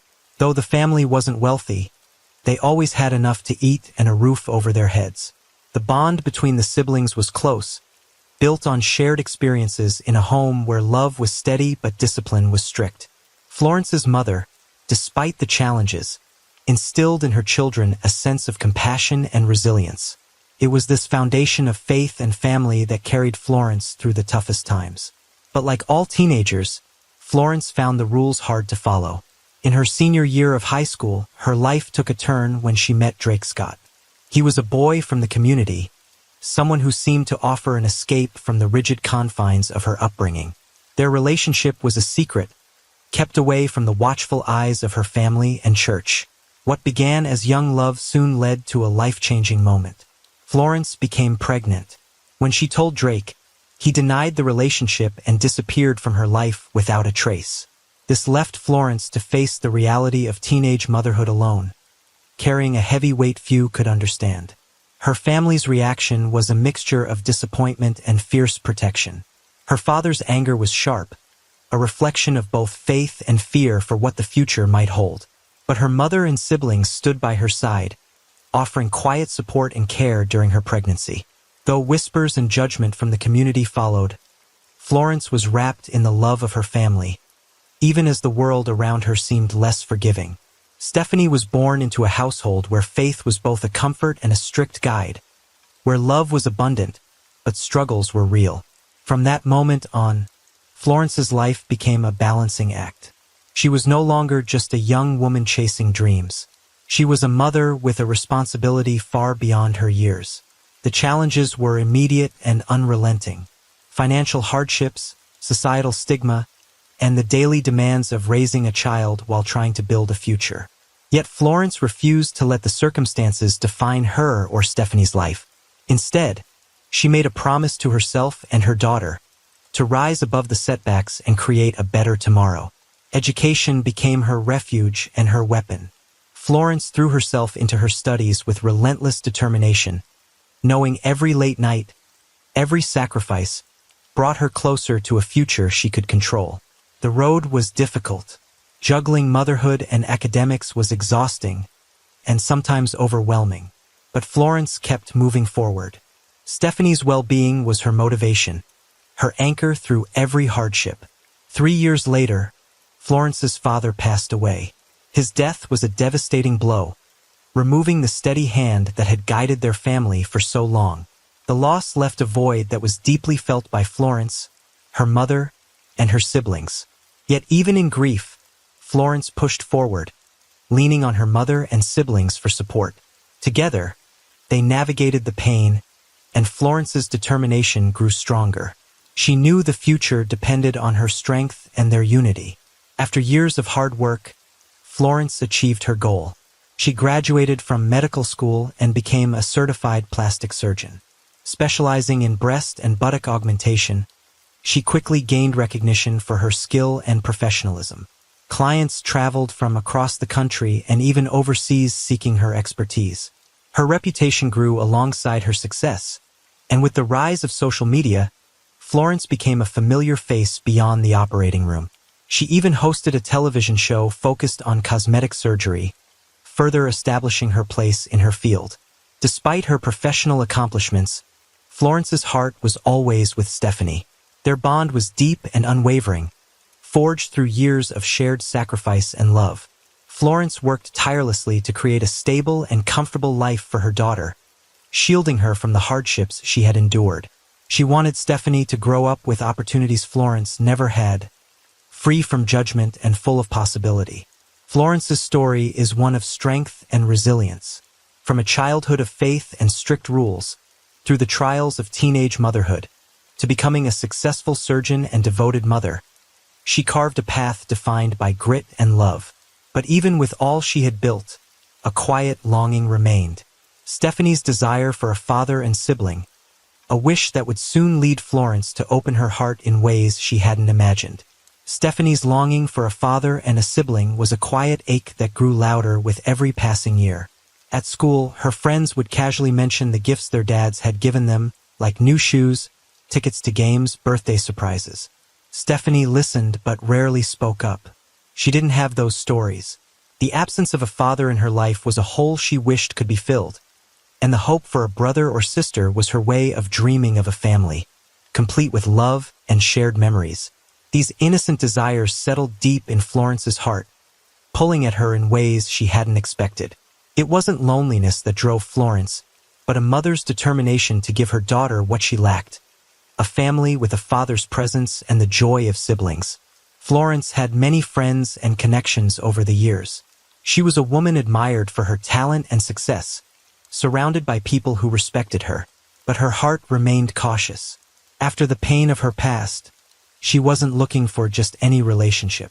She wanted someone who would love her for who she was, beyond the surface, beyond the public image. She wanted someone genuine, someone who could accept both her and Stephanie without conditions. Yet opening that door felt risky. The wounds from before had not fully healed, and the fear of disappointment lingered. That's when Nellie, her best friend and confidant, stepped in. Nellie was the voice of reason and encouragement Florence needed. "Why don't you try online dating?" she suggested gently. "There's no harm in seeing what's out there. You never know." Florence was hesitant. She had heard stories of people being hurt, deceived, and disappointed through apps like Tinder. The idea felt foreign, even a little frightening. But Nellie's support gave her the courage to try. Creating a profile was an act of vulnerability.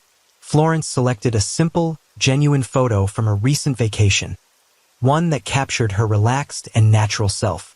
She wanted to present the real Florence, not just the polished surgeon everyone knew.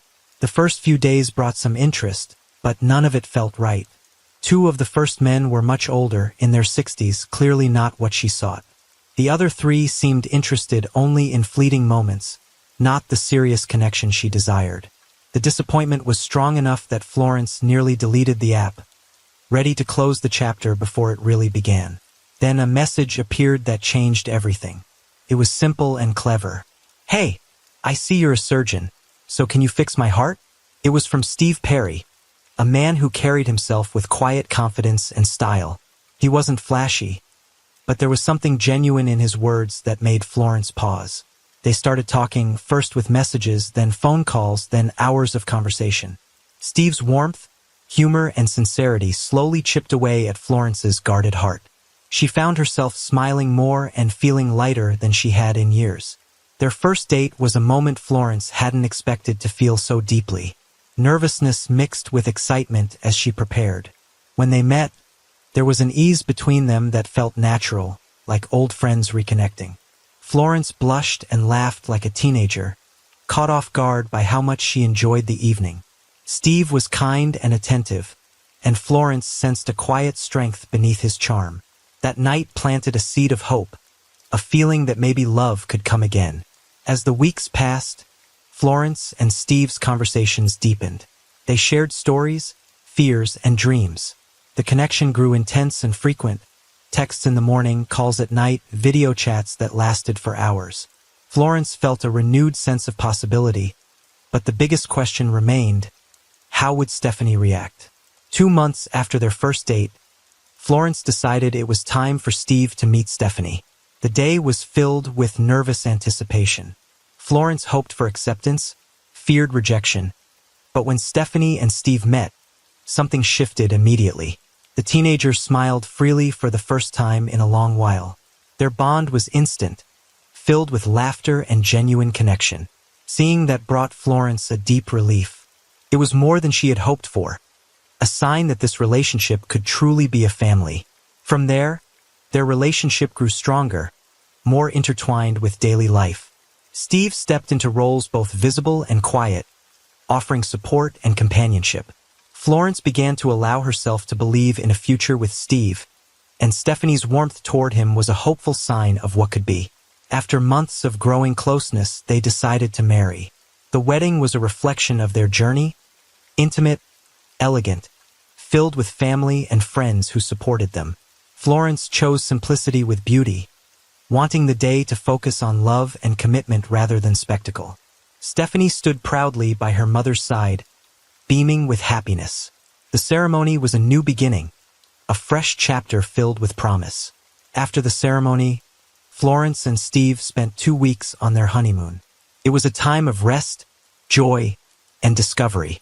Away from work and worries, they celebrated their union and dreamt of the life ahead. Florence allowed herself to hope again, believing in the possibility of healing and happiness for both her and Stephanie. This chapter was marked by new bonds, fragile hopes, and the quiet promise of a family finally coming together. But beneath the joy, the future held challenges that would soon test everything they had built. After the honeymoon, Florence's life transformed into a whirlwind of commitments and demands. Her plastic surgery practice flourished as never before. The constant stream of consultations, surgeries, and follow-ups filled her days, leaving little time to breathe. Her television show, a program where she not only showcased cosmetic procedures, but also shared patient stories and expert advice, had captured the attention of viewers across the country. The show's success brought invitations to medical conferences, endorsements, and speaking engagements. Florence's name became synonymous with excellence in her field. But with success came pressure. Every public appearance, every surgery, every social media post had to be perfect. The exhaustion of balancing her rising celebrity with the demands of her practice weighed on her. But Florence refused to let anything slip.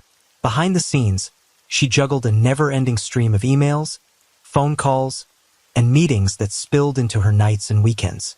At home, Florence's protective nature intensified. Her experiences growing up and the challenges she faced as a young mother had shaped her into a woman determined to guard her daughter at all costs. She imposed firm rules on Stephanie. No phone, no late-night parties, no freedom to roam beyond set boundaries. These weren't rules born out of control, but out of a fierce love and fear of what might happen if those boundaries weren't in place. Florence believed these restrictions were necessary to keep Stephanie safe in a world she saw as unpredictable and sometimes dangerous. Stephanie, however, experienced them differently. She watched her classmates text late into the night, attend parties, and enjoy freedoms she was denied. Each conversation among friends about weekend plans or gifts from fathers underscored what Stephanie didn't have. She accepted her mother's rules outwardly, but felt the growing weight of frustration and isolation. Beneath the surface, a restlessness grew, a silent rebellion fueled by a desire to live a life more like her peers. Steve's role in this shifting household became more complicated with each passing day. In Florence's presence, Steve was a model husband and stepfather, siding firmly with her decisions. He encouraged Florence's strict parenting and assured her that her approach was right and necessary. "You're protecting her," he would say. "She needs that discipline." To Florence, this support was a comfort. She trusted Steve and valued his encouragement in moments when her own resolve wavered. But when Florence was not around, Steve's words to Stephanie were different. He told Stephanie that her mother was suffocating her, that the rules were too harsh, and that she deserved more freedom. Steve painted a picture of Florence as controlling and unyielding. He positioned himself as the understanding ally, the one who truly heard Stephanie's frustrations. This manipulation was subtle but effective, deepening Stephanie's emotional reliance on Steve and driving a wedge between mother and daughter. Stephanie, caught between her mother's strict love and Steve's sympathetic ear, found herself in an impossible position. She confided in Steve things she kept hidden from Florence, secrets, fears, and desires she didn't dare express to her mother. Steve listened patiently and offered comfort and approval. Their bond became a refuge for Stephanie, a place where she felt valued and understood. But this closeness also tangled feelings of loyalty and confusion. Stephanie struggled to reconcile her mother's protective intentions with the promises of freedom and understanding Steve offered. The emotional complexity of their relationship grew with every secret conversation and stolen moment. Meanwhile, Florence, overwhelmed by her rising career demands and trusting Steve's outward role, failed to notice the deepening emotional divide. She believed in the family they presented to the world, a household filled with love and stability. But beneath the surface, the dynamics were shifting in ways she couldn't see or comprehend. The warmth Stephanie showed towards Steve was Florence welcomed, not realizing it masked a growing secrecy. Tensions within the family grew slowly but undeniably. Florence's strict rules felt increasingly suffocating to Stephanie, who longed for independence. The ban on phones, the prohibition on parties, the limits on her social life, all became sources of frustration and silent rebellion. Arguments, once rare and mild, began to flare more often. Small disagreements over curfews or missed calls hinted at underlying conflicts. The family's peaceful facade started to crack, revealing emotional fractures no one was prepared to confront. Steve's influence over Stephanie expanded quietly. Their private moments together grew more frequent, pulling Stephanie further away from Florence's watchful eye. The secret closeness between Steve and Stephanie was a widening gap in the family foundation. Florence noticed unease but trusted Steve completely. She believed in his intentions and thought their family was strong. But the truth was far more complicated. The house that had once been a sanctuary for Florence and Stephanie was slowly becoming a place of tension and hidden struggles. As Florence's public life flourished and her career reached new heights, the personal life she fought so hard to protect began to unravel. The emotional bonds within the family strained under the weight of secrets, unmet desires, and unspoken fears. The cracks in the perfect picture were no longer small or hidden. They threatened to shatter everything Florence had worked to build. May 12, 2024 began like any other Saturday morning in Jacksonville, Florida. Florence Houston, a woman known for her discipline and drive, left her home shortly after sunrise, according to her husband's statement to the public. She was dressed in workout gear, ready to maintain the routine that had become her anchor through years of demanding work and personal sacrifice. This gym session wasn't just about fitness. It was her time to clear her mind, to escape the pressures of being a successful plastic surgeon, a television personality, and a mother. She kissed her daughter Stephanie goodbye and assured her husband Steve she would be back soon. The day seemed ordinary, filled with the familiar rhythms that Florence clung to in the midst of her busy life. As the morning progressed, Florence did not return home. Steve at first was patient but began to grow worried. He called her phone repeatedly, but was met with silence. Around mid-afternoon, his concern turned to alarm.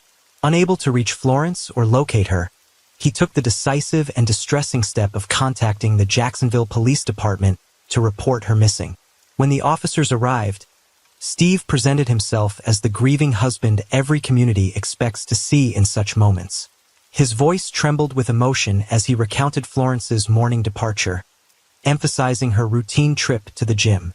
To anyone watching, Steve appeared devastated, pleading earnestly for help to bring his wife home. The police began their investigation by verifying Steve's account.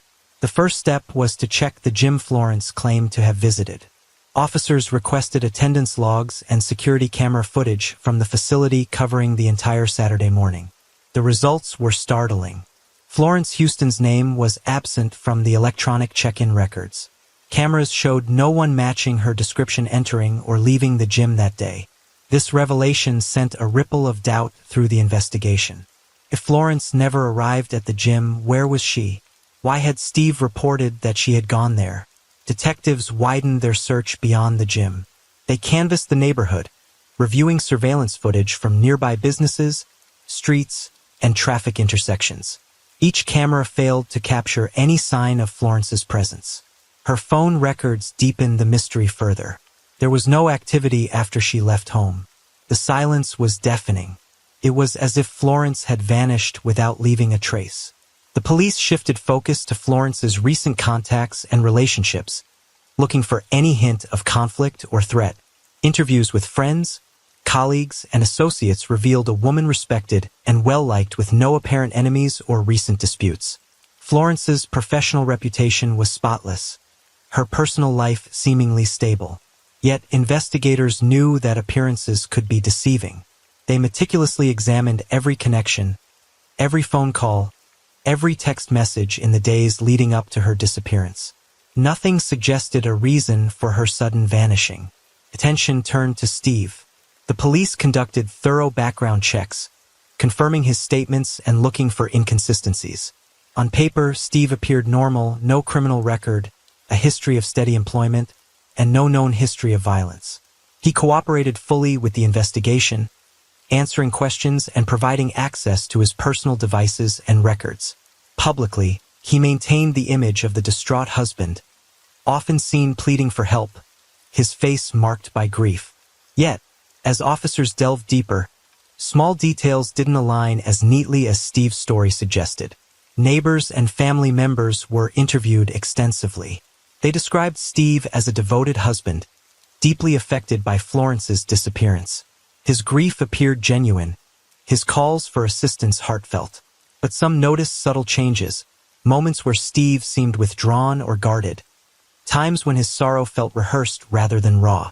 Detectives noted these observations, filing them away for further consideration. Meanwhile, Stephanie stood by her father's account, confirming he had been with her that morning.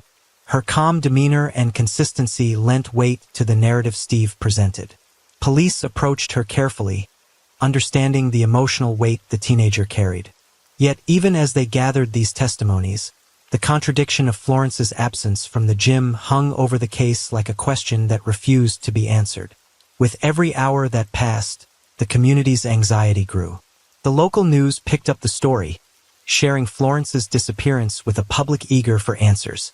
Volunteers joined searches, social media posts spread rapidly, and the pressure on police mounted.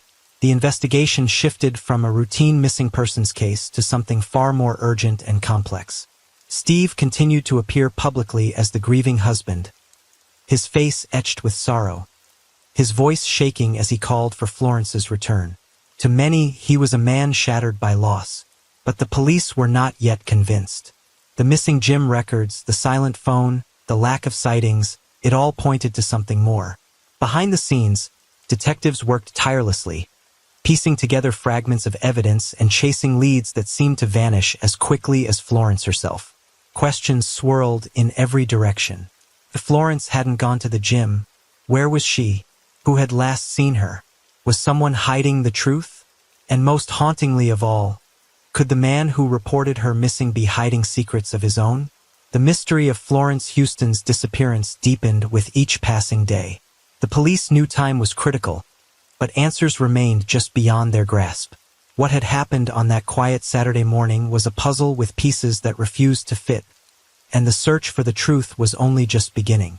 Steve Perry and his stepdaughter Stephanie repeatedly told police that they spent the day fishing along the river, offering what appeared to be a straightforward and believable explanation for Florence Houston's mysterious absence. Witnesses along the riverbank confirmed seeing the pair, describing them as calm and focused on their fishing rods, seemingly lost in the simplicity of the moment. Surveillance footage from nearby convenience stores and parking lots captured Steve and Stephanie in the late afternoon, perfectly aligning with their story. Their account created a timeline that covered most of the day, giving investigators what seemed to be a solid alibi for both father and daughter. To outsiders, this was a father and daughter grappling with fear and uncertainty, spending quiet time together while awaiting news of Florence. This fishing alibi quickly became a central pillar of the investigation. Police focused on checking every piece of evidence they could find to confirm Steve and Stephanie's story. Witnesses who encountered them by the river described them as composed and emotionally strained, but nothing suspicious. Surveillance cameras placed their vehicle at the scene multiple times, reinforcing the narrative. The alibi seemed airtight, a comforting explanation amid a case filled with unknowns. Law enforcement cautiously accepted the story, knowing the importance of establishing where the closest family members were during Florence's disappearance. But while the police investigated quietly, the news of Florence Houston's disappearance exploded across media outlets nationwide. The story of the successful plastic surgeon, beloved mother, and television personality who vanished without a trace, captured the public's attention immediately. Local news stations ran continuous coverage, and national programs followed suit, highlighting the mystery and the growing concern of Florence's family. Social media filled with pleas for information, sharing photos and asking for tips. Florence's name trended as viewers sympathized with the family's heartbreak and the uncertainty that gripped their lives. The nation watched, waiting for answers. Florence's family was devastated. Her mother, siblings, and close friends struggled to cope with the sudden loss and the silence that followed. Public appearances were filled with tearful pleas, demanding authorities do everything possible to find Florence. Their heartbreak became a focal point in the media, putting additional pressure on police to move swiftly and thoroughly. The family refused to accept that Florence had simply disappeared without a trace. Their grief fueled a relentless pursuit of the truth, a demand that the investigation leave no stone unturned. Despite the seemingly solid fishing alibi and Steve's cooperative demeanor, questions lingered in the background. While the timeline of the fishing trip was confirmed, certain details about the hours leading up to Florence's disappearance didn't fully add up. Police noted small inconsistencies in Steve's story and in his movements during the days before and after May 12th. Yet, with no direct evidence contradicting his claims or linking him to any wrongdoing, investigators found themselves constrained. Without physical proof or witness testimony to challenge Steve's narrative, they had no grounds to charge him or consider him a suspect. The investigation was at a frustrating standstill. Law enforcement officials remained cautious. They understood that a missing person case, especially one involving a successful public figure, often concealed complexities beneath the surface. The confirmation of Steve and Stephanie's presence at the fishing spot was a reassuring fact, but the mystery of Florence's disappearance continued to grow. The gap between when she was last seen and the time Steve and Stephanie appeared by the river created an unsettling void in the timeline. What had happened during those critical hours? Why was there no trace of Florence before the fishing trip began? These questions haunted the investigators, pushing them to probe deeper. The police continued to review every possible lead. They interviewed neighbors, friends, colleagues, and anyone who had contact with Florence in the days before her disappearance. They checked financial records, phone logs, and travel histories. Everything was scrutinized in an effort to uncover even the smallest clue that might explain where Florence had gone and why. The case remained open and active, with detectives working tirelessly to piece together the fragments of a complex puzzle. Meanwhile, the public and media attention did not wane. Each new update was dissected and debated across news outlets and online forums. The story sparked widespread speculation about what could have happened. Supporters held vigils, shared messages of hope, and urged anyone with information to come forward. The weight of the national spotlight added urgency to the police investigation, but also brought challenges. Rumors and false leads complicated the search, and the pressure on all involved grew heavier with each passing day. Steve's public grief was a constant presence throughout the media coverage. His tearful interviews and emotional pleas painted the picture of a husband shattered by loss. Yet, behind closed doors, investigators sensed complexities that didn't fit the narrative. The contrast between Steve's apparent sorrow and the inconsistencies in the timeline created an undercurrent of suspicion. But suspicion alone was not enough to act. Without evidence to support their doubts, police were bound to follow the facts they could confirm.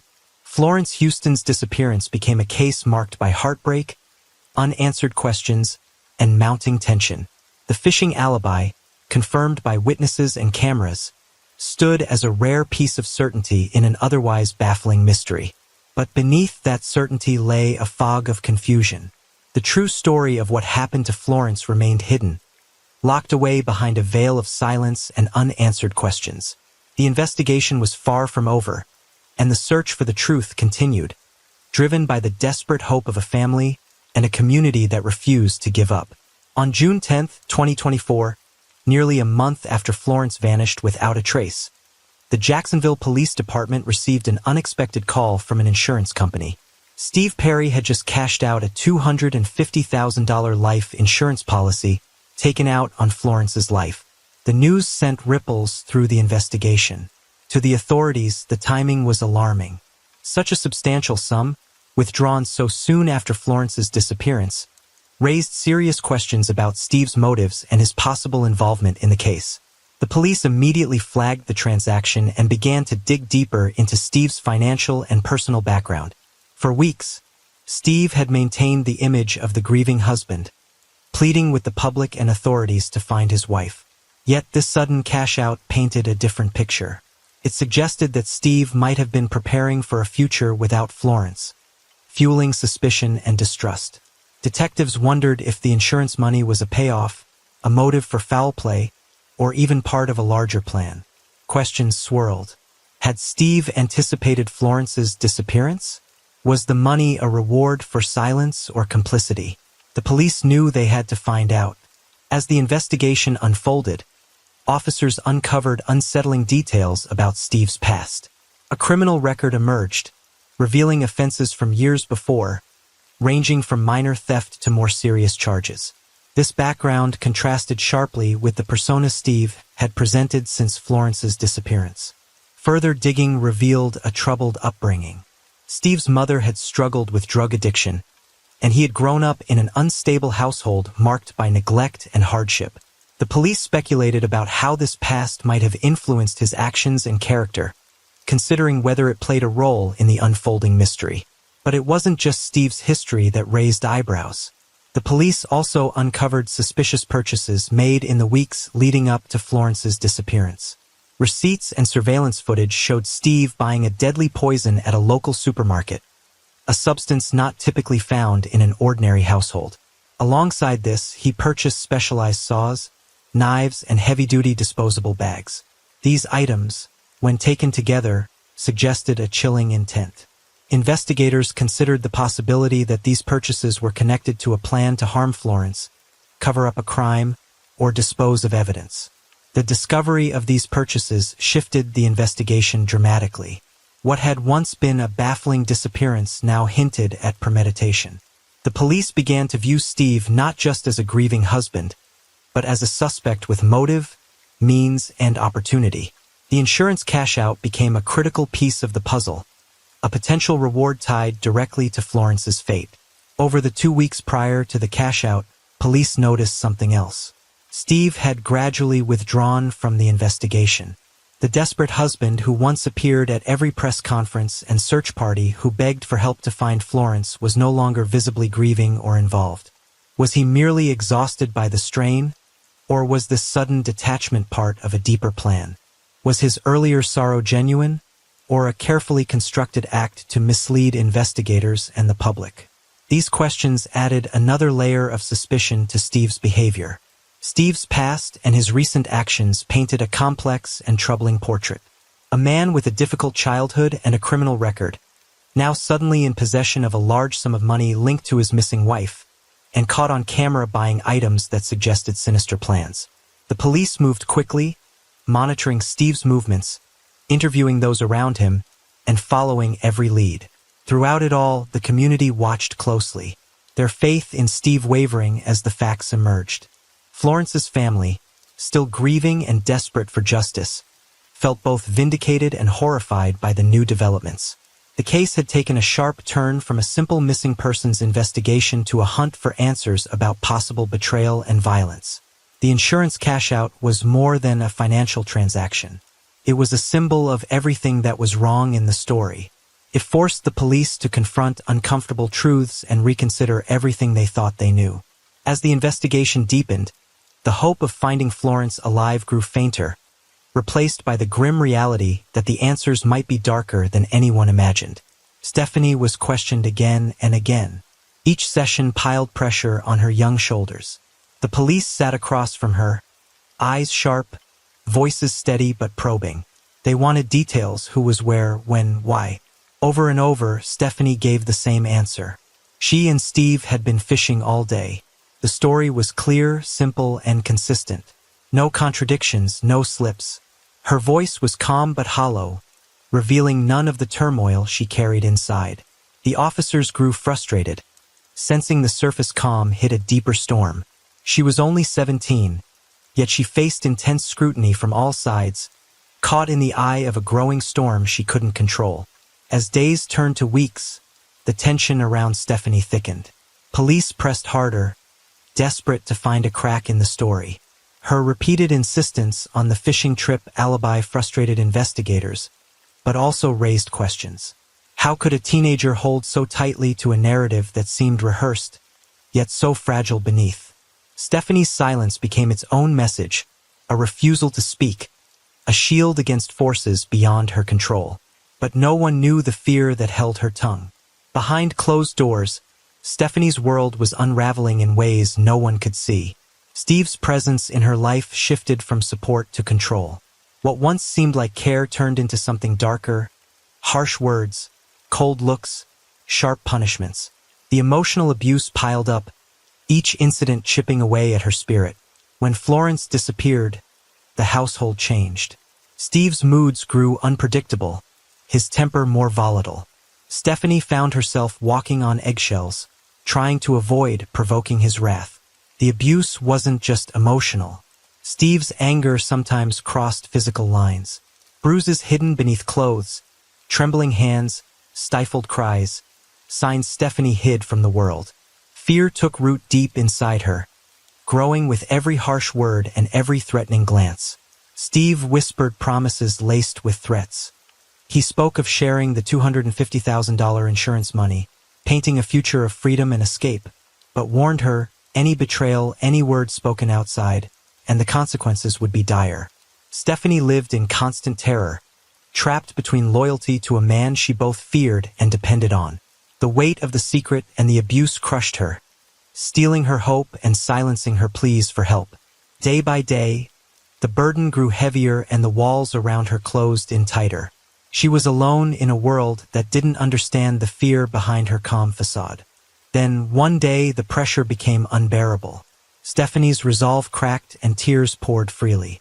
In a moment of raw desperation, she confessed to the police. She spoke through sobs and shaking hands, revealing everything she had kept hidden. She admitted to helping Steve, how they poisoned Florence, dismembered her, and burned the remains. She described the promises Steve made and the threats that kept her silent. The weight of the secret lifted slightly as she spoke, but the fear lingered. At just 17 years old, she had been forced into a nightmare far beyond her years. The confession sent shockwaves through the investigation. A teenager's voice shattered the carefully constructed story of a grieving husband and a missing wife. Stephanie's revelation tore apart the facade of a perfect family, exposing betrayal, manipulation, and violence. The community reeled from the news, struggling to comprehend the dark reality behind the headlines. Stephanie's bravery changed everything. Her truth became the key that unlocked the mystery. The police moved swiftly, using her information to locate evidence and close in on Steve. The case evolved from a disappearance to a chilling crime scene. For Florence's family, the confession was a bitter relief, a step closer to justice, but a heartbreaking confirmation of their worst fears. Guided by Stephanie's haunting confession, the police moved quickly to the abandoned building she had described as the site where Florence Houston's body was burned. It was an old, run-down warehouse on the outskirts of Jacksonville, surrounded by thick woods and forgotten by most locals. The location was grim, a perfect place to hide unspeakable acts away from prying eyes. Early one misty morning, a team of forensic investigators and law enforcement officers arrived with search warrants in hand, prepared to uncover the truth buried beneath layers of ash and debris. The atmosphere was tense as they stepped cautiously into the dilapidated structure. The scent of smoke still lingered in the cold air, mingling with the dampness of mold and decay. Every footstep echoed through the hollow space as officers began their painstaking search. Forensic teams deployed specialized tools to sift through the rubble, ashes, and charred remains with the utmost care. Each fragment they uncovered was meticulously documented and bagged as evidence, the weight of the investigation pressing on everyone involved. Hours passed as the team worked with precision. Then, amidst the ashes, they uncovered the first undeniable proof: fragments of human bone. The pieces were fragile and brittle, but unmistakably human. Experts on site carefully wrapped them for transport to the forensic laboratory, where scientists would work to confirm the identity. The discovery electrified the investigation. This was no longer speculation or suspicion. It was physical evidence pointing to Florence Houston's final moments. At the crime lab, forensic specialists began the meticulous process of examining the remains. They identified them conclusively as Florence's, using dental records and DNA comparisons. Toxicology tests revealed traces of cyanide, a deadly poison that matched Stephanie's confession. The cause of death was confirmed. Florence had been poisoned, robbed of life in a way that left little room for struggle or escape. Further examination showed clear evidence of dismemberment, with bone cuts indicating the use of sharp instruments consistent with the saws and knives Steve had purchased. The precision and cruelty of the act shook everyone involved. While the forensic team worked on the remains, a separate but connected operation unfolded at a remote quarry just outside the city. Stephanie's confession had included a chilling detail that Steve Perry had sunk Florence's car deep beneath the water in an effort to hide it. Authorities obtained a warrant to search the quarry, aware that the vehicle could hold critical evidence. Over the course of several days, divers plunged into the cold, murky depths, combing the floor meticulously. The water was thick with silt and debris, making visibility low, but the team was determined. After hours of searching, the divers located the submerged car resting on its side, partially buried in mud. The vehicle was battered by its time underwater, but many key features remained intact. Forensic investigators retrieved the car and transported it to a secure facility for a thorough examination. Inside, specialists found traces of blood, fibers, and other forensic clues linking the car directly to Florence and Steve Perry. The vehicle became a crucial link tying the suspects to the crime scene and confirming the horrific details shared by Stephanie. News of the recovered remains and the sunken car sent shockwaves through the community and beyond. What had begun as a baffling missing persons case was now a confirmed homicide investigation backed by irrefutable physical evidence. Police held press briefings, carefully sharing updates while respecting the family's grief. The discovery of Florence's remains was devastating, but it brought a long-awaited answer to the mystery that had gripped the city for weeks. The forensic findings deepened the case against Steve Perry and painted a chilling portrait of the lengths he went to conceal his crime.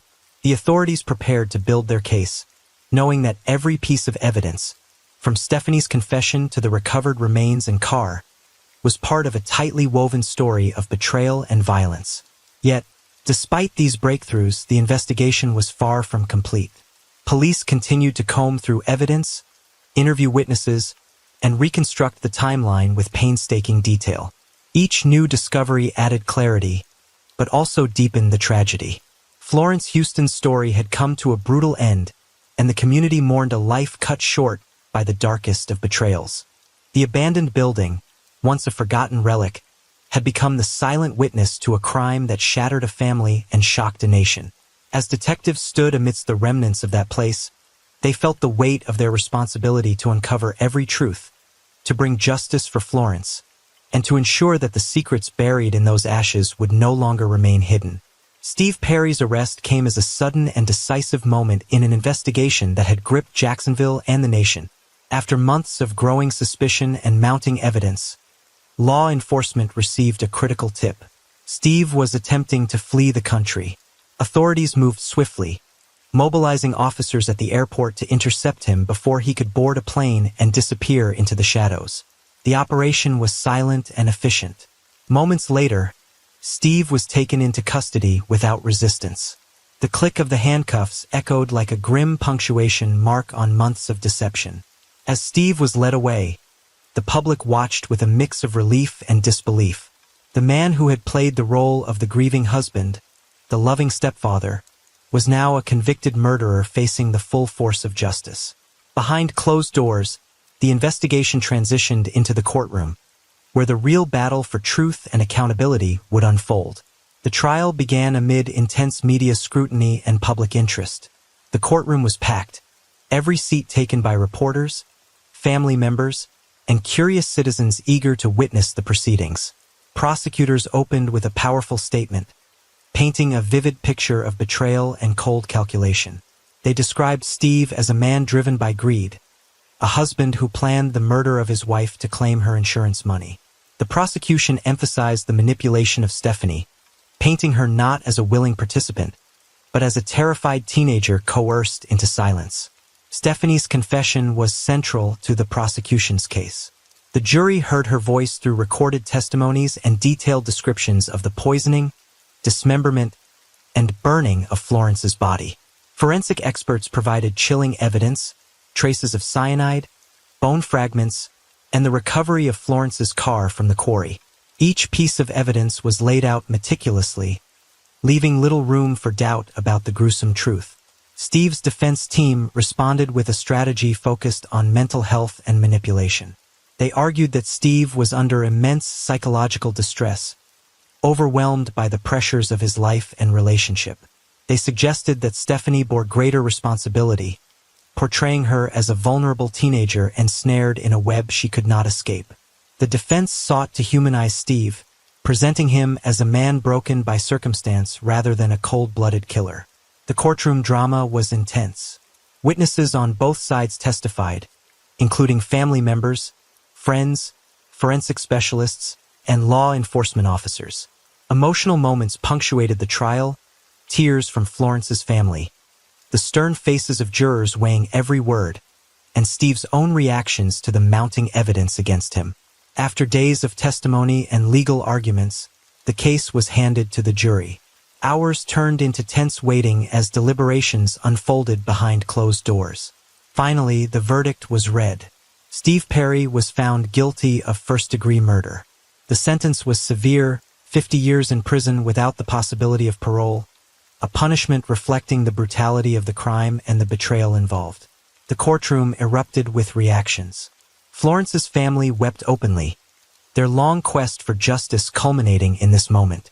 They expressed a mixture of grief and relief, knowing the man responsible was behind bars, but mourning the loss that could never be undone. The public response was equally strong, with many expressing satisfaction that the legal system had held Steve accountable. Yet the case also sparked deeper conversations about family dynamics, abuse, and the complexities of human behavior. Stephanie faced her own sentencing. Acknowledged for her cooperation in young age, she received a lighter sentence of 5 years. The court recognized her dual role as both victim and participant, navigating a complex path through trauma and survival. Her statement given during sentencing was filled with remorse and a plea for understanding, highlighting the heavy burden she had carried. The trial's conclusion did not erase the pain but marked an important step toward healing and closure for Florence's family and the community. It served as a stark reminder of the shadows that can lurk behind even the most ordinary facades and the devastating consequences when trust is broken in the most profound ways. The story of Florence Houston would remain etched in the collective memory, a tragic tale of love, betrayal, and justice. For those who followed every detail, it was a call to vigilance and empathy, a sobering look at the fragile bonds that hold families together, and what happens when those bonds are shattered. The courtroom doors closed behind Steve Perry, marking the end of a harrowing chapter for Florence Houston's family, but also the beginning of a long and painful journey toward healing. The aftermath of the trial left a deep scar on everyone who had been touched by the tragedy. Florence's mother, siblings, and daughter Stephanie were left to navigate a grief that was both overwhelming and complicated. The loss was not just of a loved one but of trust and security. The foundation on which their lives had been built shattered in the darkest way imaginable. In the weeks following the verdict, Florence's family channeled their pain into purpose. Determined to ensure her legacy lived on and to help others facing similar horrors, they established a foundation in her name. The Florence Houston Foundation focused on supporting victims of domestic abuse and raising awareness about the warning signs of betrayal and manipulation within families. It became a beacon of hope for many, a way to transform grief into meaningful action. The Foundation's mission was clear: to protect those who felt powerless and to prevent other families from suffering the same fate. The community rallied around the Foundation with survivors, advocates, and concerned citizens joining the cause. Fundraisers, educational programs, and support groups sprang up, each one a step toward healing and prevention. Florence's name became a symbol, not just of tragedy, but of resilience and change. Her story inspired conversations about the hidden complexities of family life, the dangers lurking beneath seemingly perfect facades, and the importance of vigilance and empathy. Experts in psychology and family dynamics weighed in on the case, offering insights into the tangled web of betrayal and control that had led to such a devastating outcome. They discussed how abuse can take many forms, not only physical violence, but emotional manipulation, coercion, and psychological control. Steve Perry's actions were examined through this lens, revealing the ways in which power and fear can corrupt relationships and trap victims. The experts emphasized the importance of recognizing these patterns early and providing support for those caught in them. Psychologists also highlighted the difficult position Stephanie faced, a teenager caught between loyalty to a family figure and the instinct to survive. Her confession was seen as an act of courage, a break from the cycle of abuse that could lead to healing and recovery. The complexity of her role reminded the public that victims often carry burdens unseen, navigating moral and emotional labyrinths that defy simple judgment. The case prompted renewed calls for better resources and education around domestic abuse and family violence. Community leaders, lawmakers, and social workers joined forces to advocate for change, aiming to prevent future tragedies like Florence's. The story became a catalyst for greater awareness, inspiring initiatives to empower victims and hold perpetrators accountable. For Florence's family, the journey toward peace was ongoing. Their grief remained profound, but so did their determination to honor her memory through action. The Foundation's work gave them a way to transform sorrow into strength, creating a lasting impact that reached far beyond their personal loss. As the story of Florence Houston draws to a close, we're left with questions that echo far beyond this single tragedy. How do we truly know the people closest to us? What signs of betrayal go unnoticed beneath the surface of love and family? When trust is broken in the most profound ways, can it ever be rebuilt? These questions challenge us to look deeper, to listen more carefully, and to remain vigilant, even when everything seems perfect. Love, trust, and betrayal are tangled threads in the human experience. They shape our relationships and our lives, but they can also mask pain and danger. Florence's story reminds us that appearances can deceive, that darkness can hide behind familiar faces, and that the cost of silence can be devastating. As the rain falls and the night deepens, thank you for being here with me at Radio Night Crime. True crime stories remind us of life's mysteries and the need to stay aware, even in the stillness of the night. If you enjoyed tonight's story, don't forget to like, share, and subscribe. Let the sound of the rain lull you to sleep, and until next time, stay safe, stay curious, and let the night keep you company.